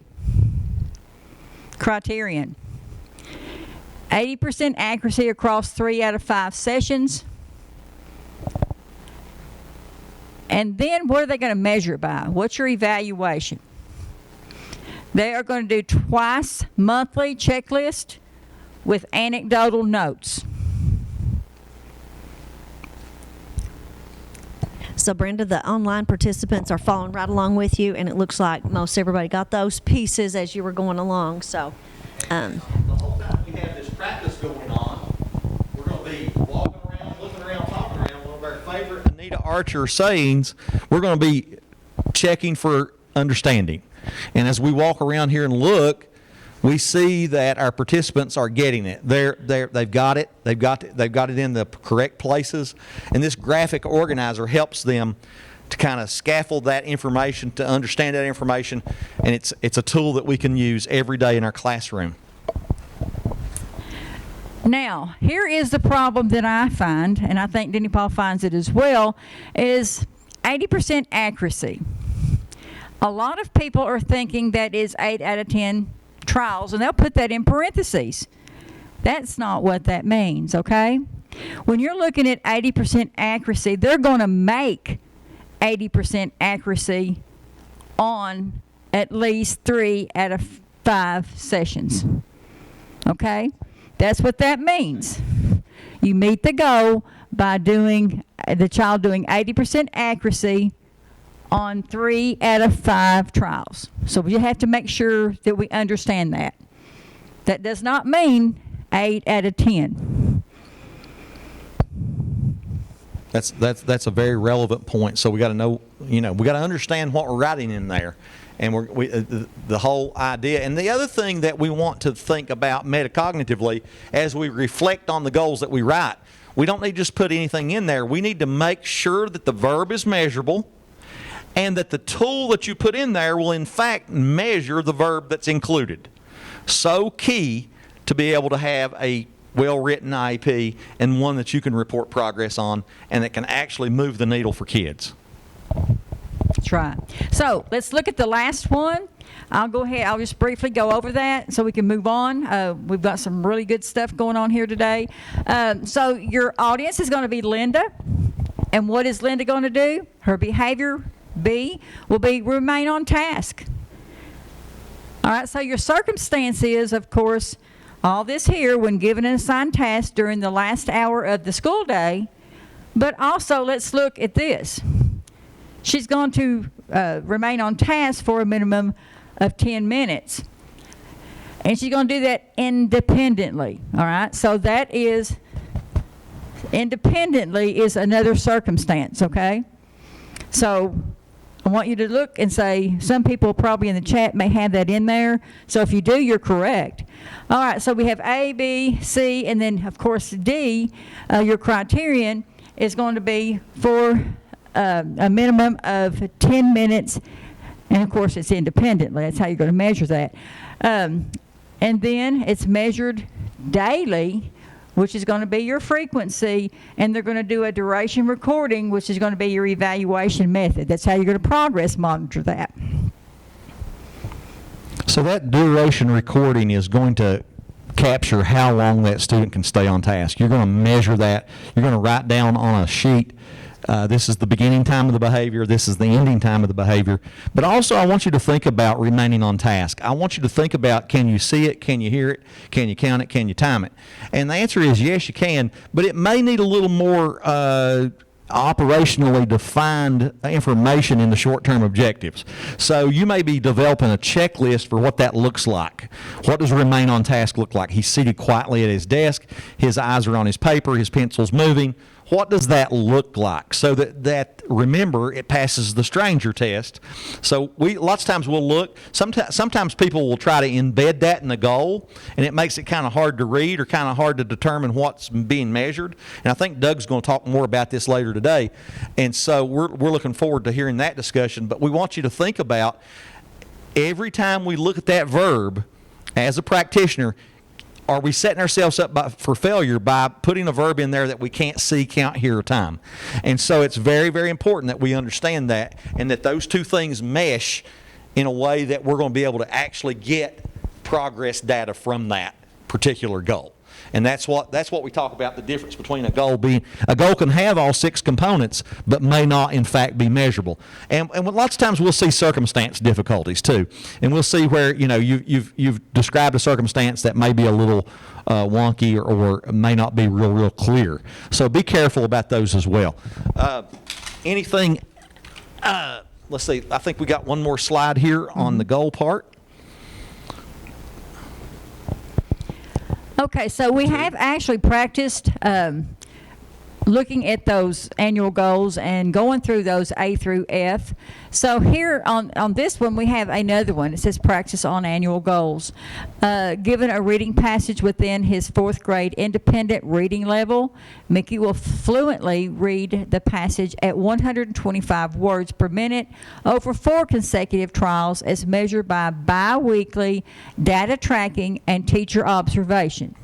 Now, what I want you to do is I want you to drop in the chat what the error is in this goal.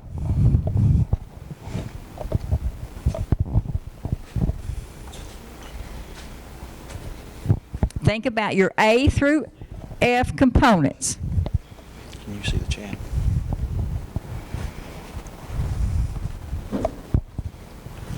Can you see the chat?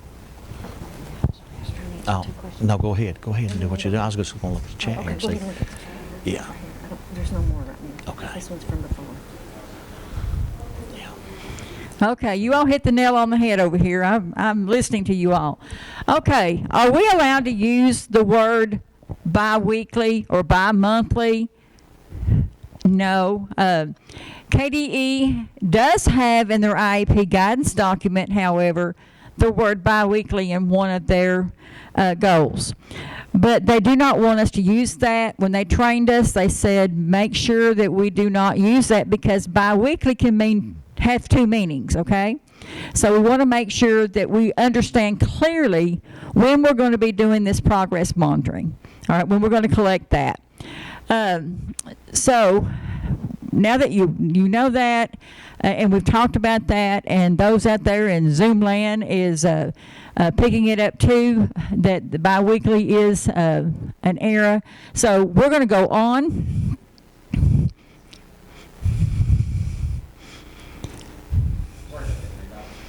You're okay. You're fine.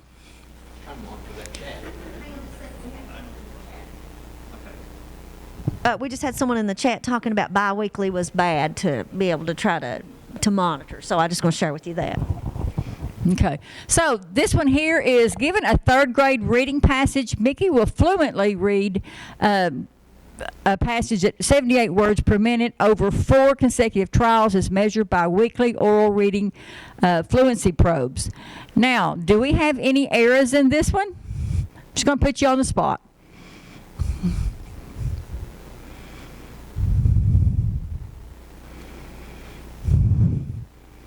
Make you think a little bit.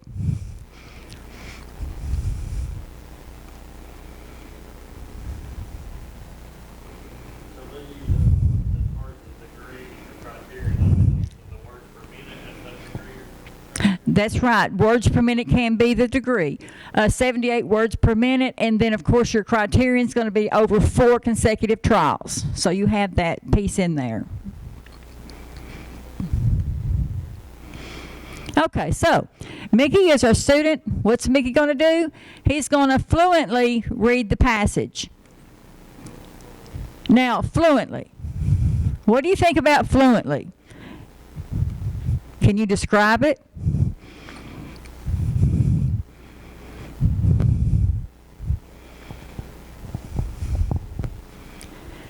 So what he really is going to do is Mickey will read the passage, okay? We want the child to be fluently. That's the reason why we're doing these goals, because we want the child to start being fluent.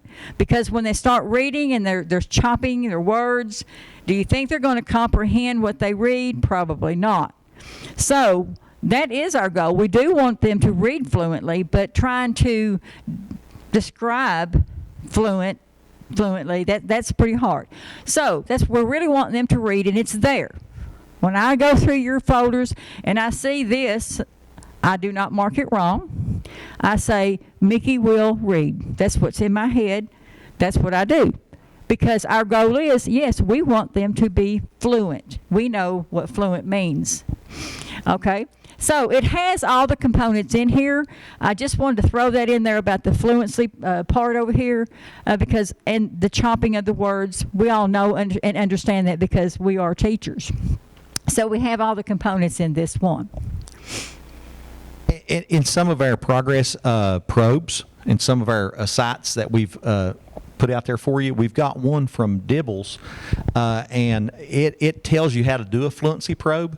It gives you some direct instruction on how to do that, and it also has a chart that lists the benchmark level for fluency at the particular grade. So it gives you a target to shoot for, and it's also standard related, but it is in there and it is embedded in our in our tools that we have provided for you for today's training. And it's a new one. It's brand new. Okay, it's brand new, so it's Yeah. the new one if you Yeah. haven't seen it yet. Yeah.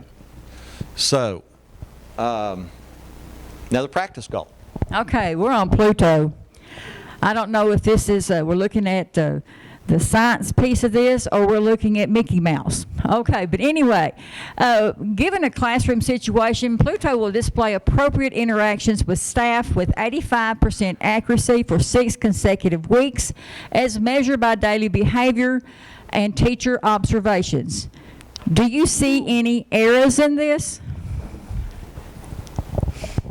Is it measurable? Ask yourself that question, and what other errors do you see? There might be 1 or 2 errors in this one. That's one of the pieces that we're talking about. What do we define as appropriate? Again, operationally defining what appropriate interactions is going to look like, and can we see it, count it, hear it, time it? We got to ask ourselves that question. So, is it measurable?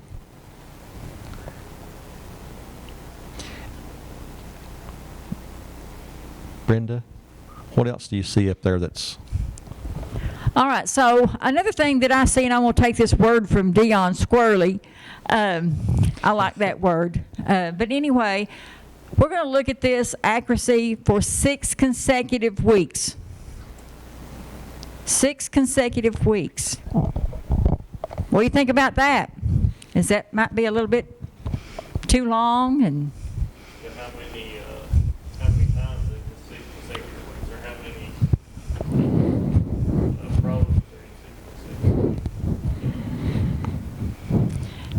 if we knew what appropriate was, and we was to be measuring this, doing our progress monitoring and collecting our data points, and we're looking at this for 6 consecutive weeks, are we going to get enough data to see if this child is making progress?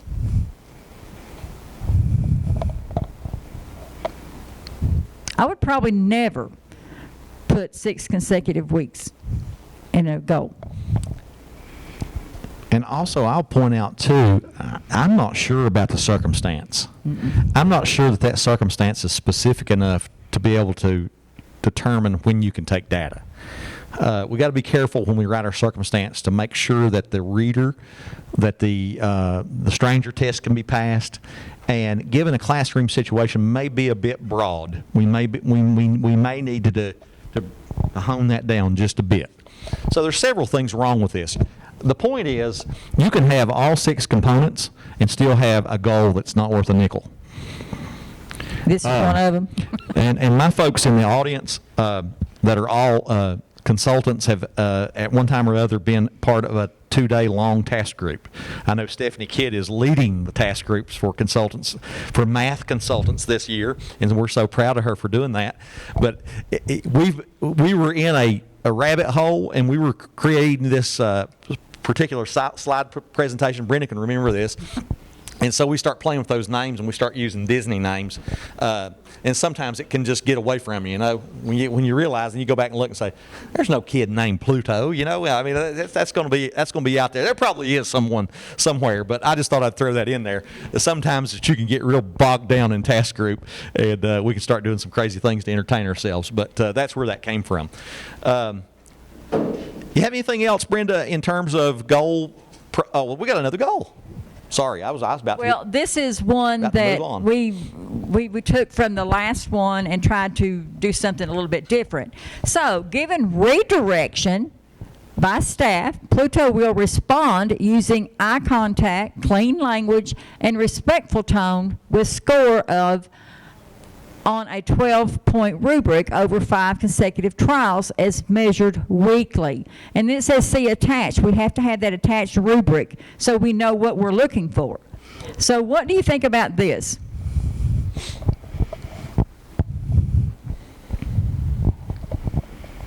What did we say about multiple skills in a goal?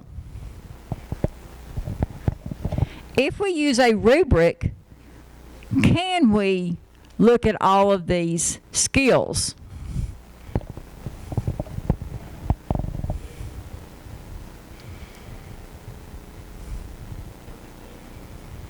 Yeah, it's going to be a little tough.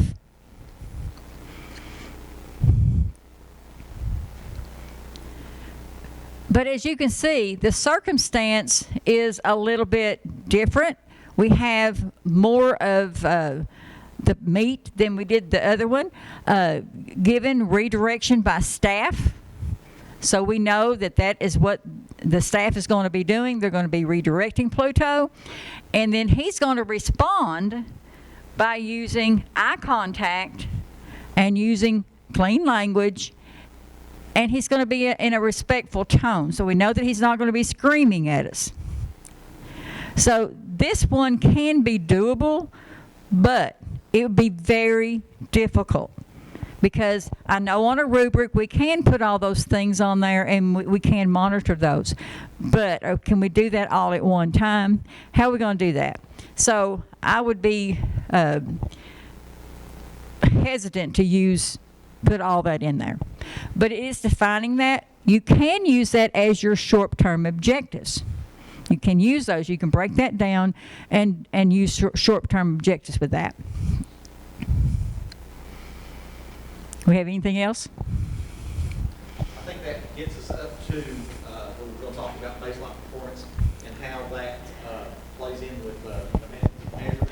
Let's talk about math now. And so where do I begin? First of all, for most of our kids, we have map data, right? And if a student's been in for a while, we know kind of where they are at due to progress monitoring. But the other thing is math screeners help too. And math screeners can be done several times during the year. They don't always have to be done at the beginning. So that's one thing.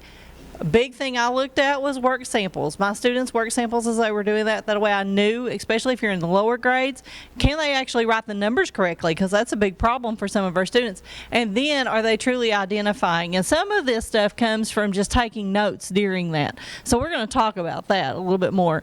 So let's meet John. This is John. And John is a third grader. He's functioning well below third grade level at this point.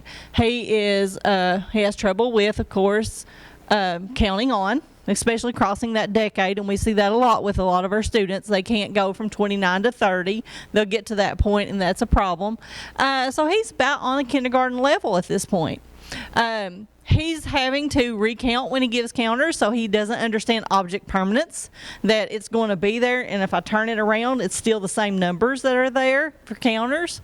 He's having trouble with that, and of course, he's able to identify numbers 1 through 20, so he's got the ability to identify those numbers, but he's struggling when he has to count on from 10.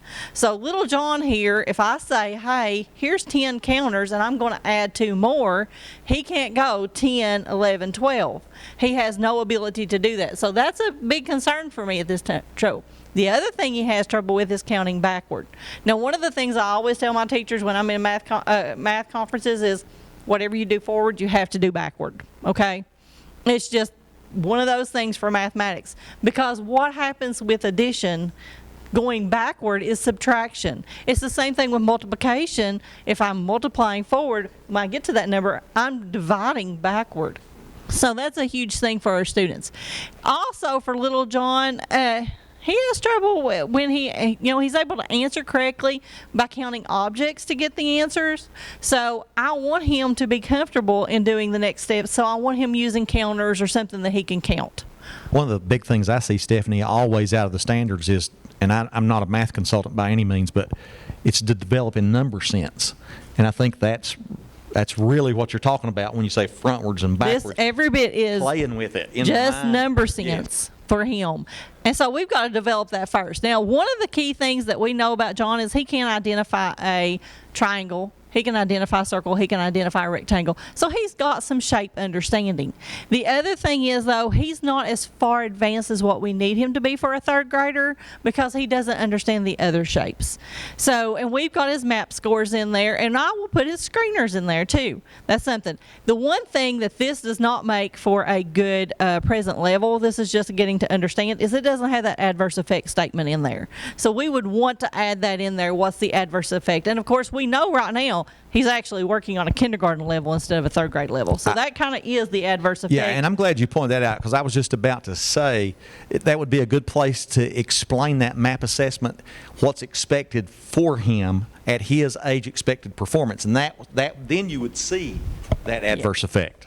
So that would be a good place to start. So looking at little John here and what we know, let's look at the next slide, Deanie, if you don't mind.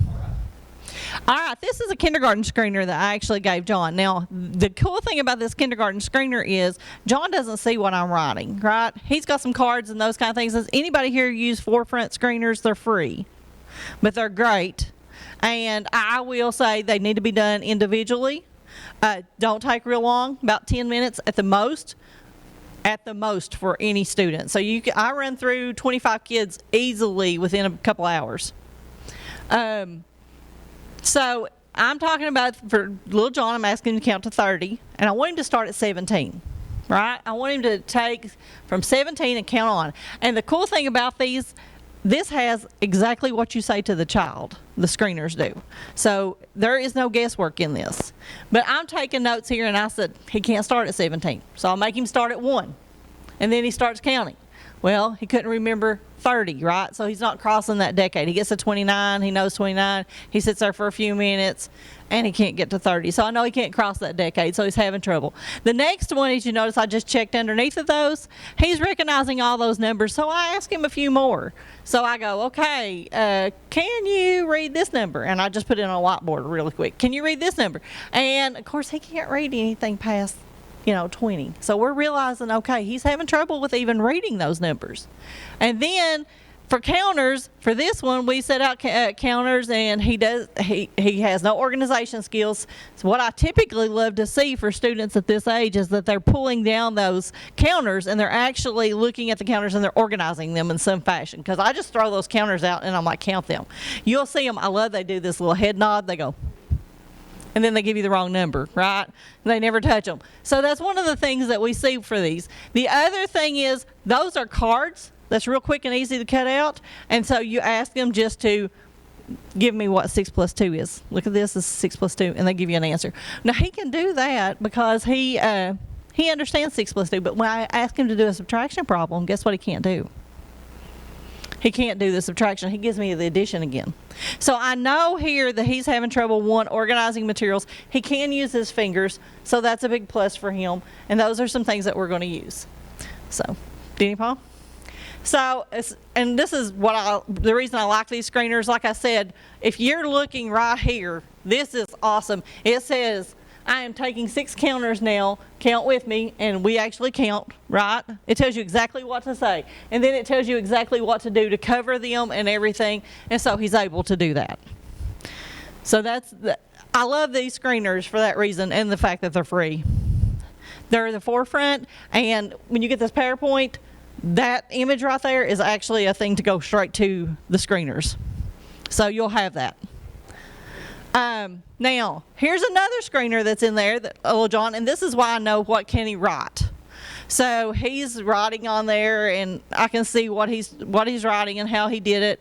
And so this is a good way for me to be able to identify, can he actually make those numbers and those kind of things, and also his thinking. There's a sheet that goes with this where I can write as he's doing these, and I can tell what his thinking is.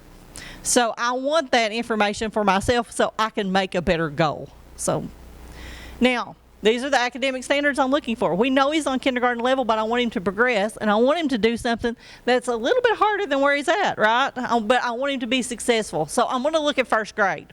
And first grade for addition and subtraction, we know he can't add, but he's not where he needs to be.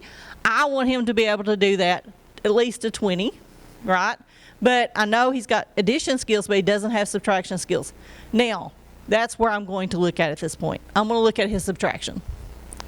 So, Danny Paul. So, with his goal, I said that when presented with 10 one-digit subtraction problems, either orally or written, because it can be either one. As a teacher, sometimes I like to just give out some oral questions and have them with the counters there, and they're working through them, and I can do a little check sheet for them. That's another way that I can do this. But John will subtract within 20, right? 80% accuracy on 4 consecutive trials on math probes or teacher-made test. right, as measured weekly. That's a good goal for him. It's one more grade level up. He's going to progress and not be too strenuous to where we're having frustration levels. So that's a big key for math. We have another one actually here. Meet Miss Keisha. Miss Keisha's 7th grade, but we don't have time. I don't think we're going to leave this in the PowerPoint, if I'm correct. You can read through that one and you can see where she's at. And then if you'll move on. There is a screener there. I went to 6th grade for her, even though she is higher grades. 6th grade actually falls too hard for her, as you can see, because on all of these, she was unsuccessful. One of the things I would do at this point is I would move back a screener or two and see where she is successful, so I have that grade level that I can go on and move forward. Like I said, these don't take very long, and I can always move quicker. I sat down with one student and within 15 minutes had moved 3 screeners because I needed to know where he started. So that's the way I like the reason I like these screeners. Okay. And then of course, the map data for Keisha, that she has some work samples that she had, what we were talking about, those kind of things. Her K-Prep scores, all that needs to be in her present level if we were doing this. And then for the next thing, we would have you typically, but because we're running out of time, to write a goal for Keisha. So with the reading, of course, your first question is where do you begin? And of course, Steph's talked about screeners, so I also have screeners. What we're going to do, because of sake for time, we each originally had an example of the math, behavior, and reading, and then we were going to let you work through a math, behavior, and a reading. But for time's sake, what we're going to do is Steph showed you an example. So we have a reading example here, but I'm going to let you go through it and work on the reading one, just so that you guys can get some practice on it. But where you begin would be, again, screeners. So the top one is a past assessment. You all, we're not going to actually work through these right now. I was going to show you these. All of these are in that folder that was sent to you in an email, and you guys, I think you got the email this morning, so you guys have access to this to print them off and to use. The first one is for phonological awareness skills test, is what that stands for, and it is broken down into the sub-skills for phonological awareness. It begins with rhyme, or a concept of spoken word and rhyme, and then it builds on up to blending phonemes. So it will tell you exactly where that they need to begin. And then the next one is a quick phonics screener, and that one is just the letter sounds and the blends. And then the last one is really, really awesome. I was excited when I discovered it, but it is a universal screener, and it actually addresses vocabulary. It has the phonics and phonological awareness with it, but it also addresses vocabulary. So you can do definition, it gives you synonyms, antonyms, and it has all that in there. So you can just go through it and look through it. Everything is self-explanatory. It's like this document, the bottom one. It's like 100 and some pages. You don't have to read it front to back, but it has a description of what it's going to assess, how to assess it, the actual protocol, and then how to score it, and then some norms. So it has everything that you need to determine where your kid is going to be and to find that discrete skill of where your goal needs to be. Because sometimes you'll find that even though the phonological awareness, these standards stop in first grade, but you may have kids in 4th and 5th grade, maybe sometimes even in middle school, that they can't decode. But when you go and do these screeners, you might find that it's even goes all the way back to that they're not able to blend the sounds, not necessarily the letters. So you have to, you might have to go all the way back in order to build that up for your older kids as well. Am I turning this on my own, or what we do? Okay. Just go to the next one. Okay, this, well, I just didn't know if we had time So I just want to say that just let them go through, and then if they had, but you can just kind of scroll through really quickly, and it just shows them. Like I said, it's like 100 and some pages, but it is self-explanatory, but you can kind of, and it's broken down with the table of contents. So the one thing to remember is that you don't have to read it front to back. You can hunt and pick what you want in order to, if you want to do like the oral reading fluency, you can go down to page 14 and it has everything there for you.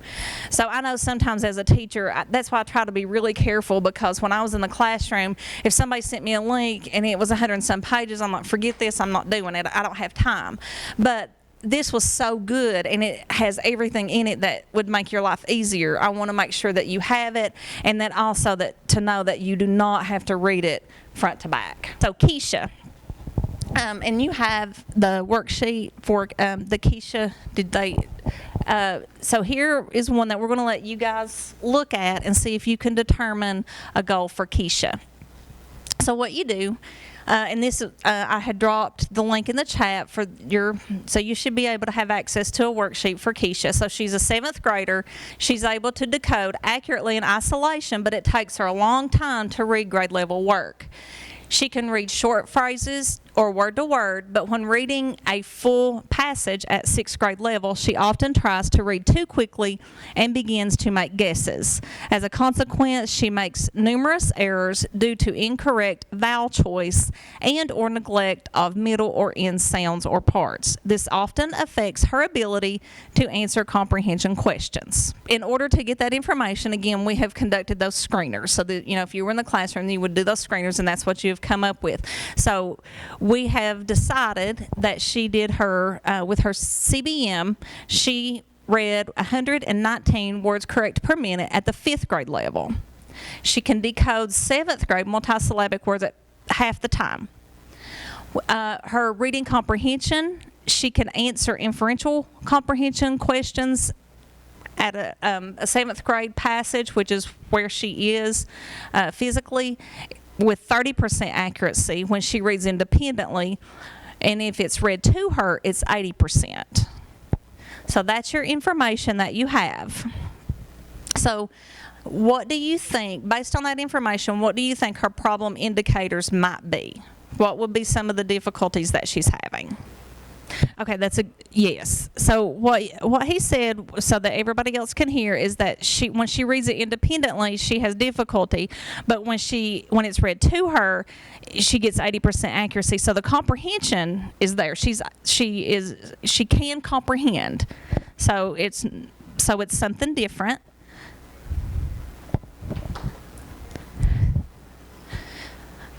And she can decode at grade level about half the time. So she has she is capable of decoding, so she has that skill. So if she can decode, then she probably has the phonemic awareness, and she probably has the comprehension. So what do you think it would be something that we could work on for her? And if you guys want to drop something in the chat with any ideas of what you think it might be, then we would read those as well. And then the CBM fluency is 119 at the 5th grade level. So she's in 7th grade, and she's not meeting benchmark at 5th grade for fluency. So for Keisha, we could probably target that it would be a fluency issue. So we want to probably try to look at that, because if we increase the fluency, then the other things, her comprehension would be she could read it more fluid and be able to make sense of the passage. Okay, go ahead and go to the next one. Okay, so this was Keisha's worksheet. Okay, so now we're going to do, so we said that it was going to be fluency. And she is currently reading 119 words per minute at the 5th grade level. So using the same the format that Denny Palm Brenda had talked about, write a fluency goal for Keisha. So Jeremy shares this one with us, and he says, when presented with a reading passage on her instructional level, Keisha will correctly read 150 words per minute on 2 out of 3 trials as measured by a fluency check with progress data charted twice monthly.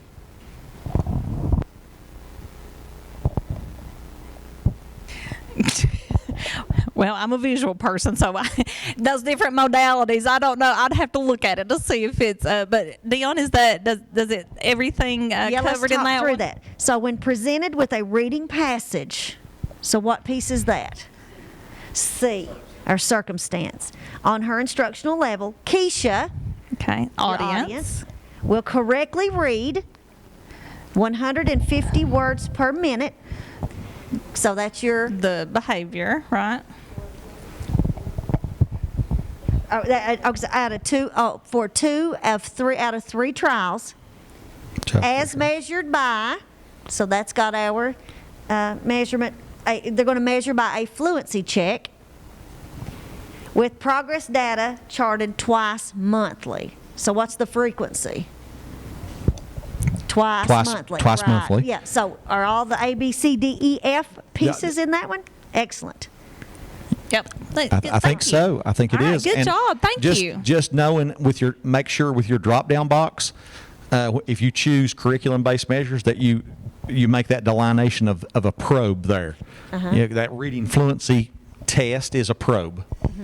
Okay. So Just for language. Okay. All right, over here. Okay. When given a reading passage on a 6th grade reading level, Keisha will read 250 words per minute, 4 to 5 trials, as measured by a frequency check once a week. Perfect.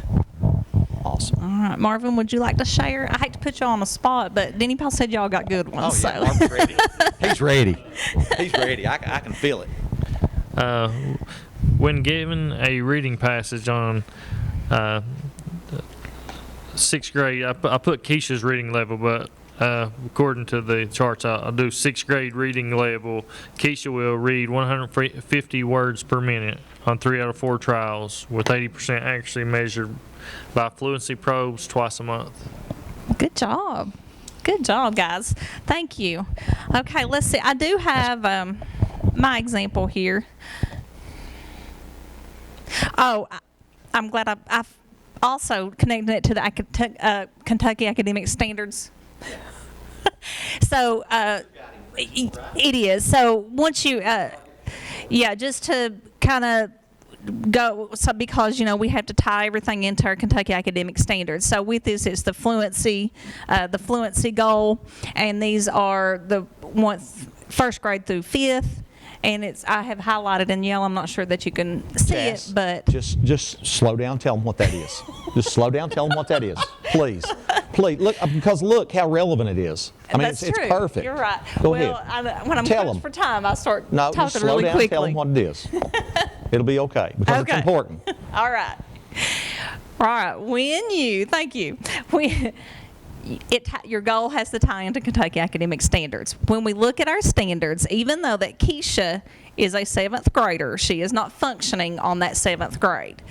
But we still have a goal in our Kentucky Academic Standards that will address that. And sometimes you have to drop down to that lower grade level to get that discrete skill that we had talked about in order to build that up to get them to the 7th grade level standard in order for it all to tie in together. Exactly. And when you're thinking about that, you're going to close those gaps where she's working, but you're also going to provide her a supplementary aid and service of a reader maybe sometimes, and give her access to that grade level material. So that's how that's that target you're shooting Exactly. for. So when You see, you're 'cause working on those IEP goals, Yeah. you're working on that lower grade level to develop that skill. But then when they're working on grade level content, that's when you're providing those accommodations and scaffolds to help them have access to that general curriculum. Awesome job. So that's the tie into that. So, okay.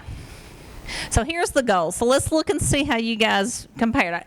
So with 5th grade passage, will fluently read 195 words, 3 consecutive probe sessions as measured weekly, oral reading fluency probe on that. So you guys did great. Good job on that one.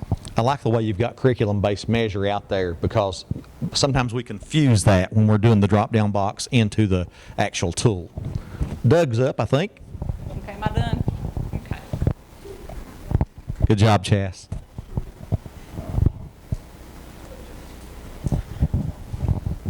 All right, so, nope, go back. There you go. Sorry. All right. Is it working? All right. I'm good now. All right, I'm Doug Smith, a behavior consultant. I work with these fine folks, and it's a great privilege to see you all here and have you folks here with us, and everyone on Zoom land. Appreciate you all. So we've been looking at John, and we're looking at Keisha. So we're just going to continue on with Keisha, and we're going to be looking at some task-related behaviors that Keisha may have. So when presented with a task, Keisha has to be prompted to attempt tasks several times by teacher. After some minutes, Keisha starts tasks. She is then able to maintain effort for 10 minutes before she begins to fidget at her desk, play with her pencil, and look around the room. The teacher then has to prompt Keisha to return to task many times. Again, after a few minutes, Keisha returns to task with sustained effort for 10 minutes.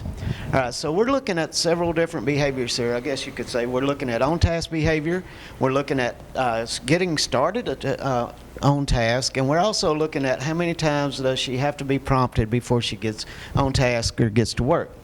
So we're using a latency recording form or sheet to determine the average time that it takes Keisha before she starts task. Latency recording is that when I present you with a prompt, or I ask you to do something, how long does it take you, or how many times does it take me prompting you before you get on task and do what you're asked to do? And there's examples of these in the folder that I think that we're going to get out to you. So that is a latency recording. How long does it take you to get on task? Now, the event recording or frequency recording is used oftentimes for those behaviors that you can count. I actually see when the behavior starts, when the behavior ends, how many times does it? How many times do I have to prompt you before you get to work? How many times is Keisha tapping her pencil? How many times is she out of her seat? Those you can use a event recording or a frequency recording to determine that information. So as we're looking at this information that we have on Keisha, and we're looking at the data obtained was related, according to the latency recording form, it's determined that it takes her an average of 3 minutes to start task. Okay, so that could be due to processing speed. That could be due to just not organized, not being able to get her materials together. That could just be due to, I don't understand what you're asking me to do. So whatever it is, I think we may want to work on that and look at that as writing a goal for that. Or data obtained means that I have to ask Keisha 4 times to get on task. That's 4 times that I am missing out on providing instruction or helping another student. So if we're looking at this, I think 10 minutes on task, that's pretty decent for the difficulties that she has in math and the difficulties that she has in reading. So if I can keep Keisha on task for 10 minutes at a time, then she may need a couple-minute break and then start back on task for 10 minutes again. So as far as task-related behaviors, I don't think our time on task could be a area of concern at this time. So if we're looking at this information, and take this information that you have, I'd like for you to write a goal for Keisha. I write one for, I don't know, what would you want to write a goal for? What do we think? And like I said, time on task, I'm all right with that. I mean, if I can pay attention 10 minutes, I'm flying. So. Would you look at which one's being more disruptive? Would you kind of prioritize that, or would you write a goal for both? Well, you could do a goal for both, but yeah, which one would have the most impact if I address? Dan's got something in the chat, I think. Something in the chat. Somebody wanted to say, would you want to look at that on-task behavior? On-task behavior, not. Okay, so on-task behavior, you could do that as well, but on-task behavior, I think for Keisha, would be a strength at this point. So we could do on-task or, right. Yeah, I mean, if you expect her to be on task, if she's on task as much as her peers, then I think that would be good. That's all right. But, if it's a larger amount of time that she's on task less time than her peers, then we would address that. We got one more, Doug. Question? Also, we had one that said, how about work completion? Would you look at how work that they had gotten completed? Would that be something that you might consider? You could, but I mean, I guess with just using the information that we have, and we didn't address how much work is being completed, but that she's just on task. I think what I would worry about, I mean, just me, I would think about, okay, how many times am I prompting Keisha? Do I have to continually ask her to get on task? And then also, another thing is, while she's taking that 3 minutes before she gets started, or 5 minutes, or whatever, what's she doing within that time frame? Is it disrupting the class? Is it causing problems for everyone else? So which one of those would I want to address? So I'll give you a couple minutes and to give us a goal. Remember, the audience, the behavior, the, what is it, circumstance, the, what's the D? Help me out. Degree. Degree. And evaluation and the frequency. Remember those 6 things, A, B, C, D, E, F. So, And anybody wants to drop it in the chat, I will read those and let you know as those They're come working through. feverishly over I can here. see this bunch in here. please. That's Doing a great. job. These guys have been on task. We don't have to write an on-task goal for them. Boy, I'm they telling you have that. been on task. Yes. they even started on time, so that was Yeah, right. impressive. Didn't even have to prompt them. All right, so good. And these behavior goals are somewhat. Would you guys, from the room, do we have time, Dion, to share a goal from the group? Absolutely. I Okay. think that's what we want folks to be able to hear, so that's Yes. great. Getting over here from Johns Creek. Well, okay. On mine, I put, when given a task in a classroom environment, Keisha will remain on task for 15 minutes with no more than 2 prompts, with 80% accuracy on 3 or 4 occasions measured weekly by teacher checklist, or you can do event recording, I guess, the frequency checklist. Okay, so it meets all the criteria. One thing we've got to be careful with that, and I had to learn this myself, was we're measuring on-task behaviors, and you're also measuring how many prompts. So you got to be cautious. Which one are we After I wrote focusing that, on? the prompts would be better. The amount of prompts, no more than 2 prompts would be, and take out the 15 minutes. I started writing that before you said that 10 minutes was pretty good, Right. according to what her peers do. I guess you would determine that, like you said. Right, yeah, that's a good point. Base it on, you comparing her behaviors to her typical peers, and then yeah, good. Does that sound appropriate? Absolutely. Because, like I said, one thing, and I'm guilty, and I got caught up in that. I was trying to measure how long it takes to get her on task, and then how many prompts, and I was putting that all into the same goal, and I was using 2 different measuring techniques to measure that thing, and I was like, oh no, you got to think about this, and so. And Doug, would you say that, would you speak a little bit about the frequency of data collection and how that impacts? Is it more important to do more frequent data collection with behavior change than maybe? Yeah, I mean, is that going to be more important to be able to know what they're doing on a daily basis, as opposed to maybe doing it once a month, or? Well, what do you think about that, Doug? I would think that you would want to do at least 3 times a week. That way you can plot that progress, that scatter plot, that data points, and then determine if the intervention that you're using, or if the goal is appropriate, and what do we need to change. Do I need to change my approach to how I'm teaching this or presenting this material? I think the more often, the more data points that you have for behavior, the better it is. It's easier for you to see progress that they're making or not making, and then make those changes quickly. And one thing you got to remember with behavior, though, is it takes a time to change or correct a behavior. It with academics, you can see that progress a lot quicker than you can behavior. Because shoot, I've had this behavior for 15 years. You're not going to change me in a week or 2 or 3 days. So you got to be able to be consistent and practice and keep that consistency in mind, and keep in mind the goal that it may take 4 to 6 weeks to see a change in behavior, whereas academics, it may change quicker. So So if you want to flip ahead to the Okay, sure. examples that we had. Yeah. So some of the couple of examples for goals for Keisha were, when given a task or direction, Keisha will begin the task within 1 minute with no more than 2 prompts on 8 of 10 independent tasks as measured by latency recording form 3 times a week. I had this one, the latency and the event recording combined, and so I was corrected by my colleagues. Thank you all very much. I appreciate that. I'm learning just as probably more than you folks are. And then or you could have said, going back to which one are we trying to measure? Are we wanting to measure how long it takes you to get on task, or is it wanting to measure how often we prompt them? And then so when given a task or direction, Keisha will begin the task within 1 minute with no more than 2 prompts on 8 of 10 independent tasks as measured by an event recording form 3 times a week. Again, we still got the same number of times per week, but we're using 2 different recording forms. So, and that's back to Denny Paul. Thank you, folks. Any questions? The one thing I want to say is what a great job of pointing out how different behavior data collection is from academic behavior, and so you have to know those tools. You have to know how frequently to do it. So you really have to watch that frequency of data collection to really make a difference and be able to see those trends.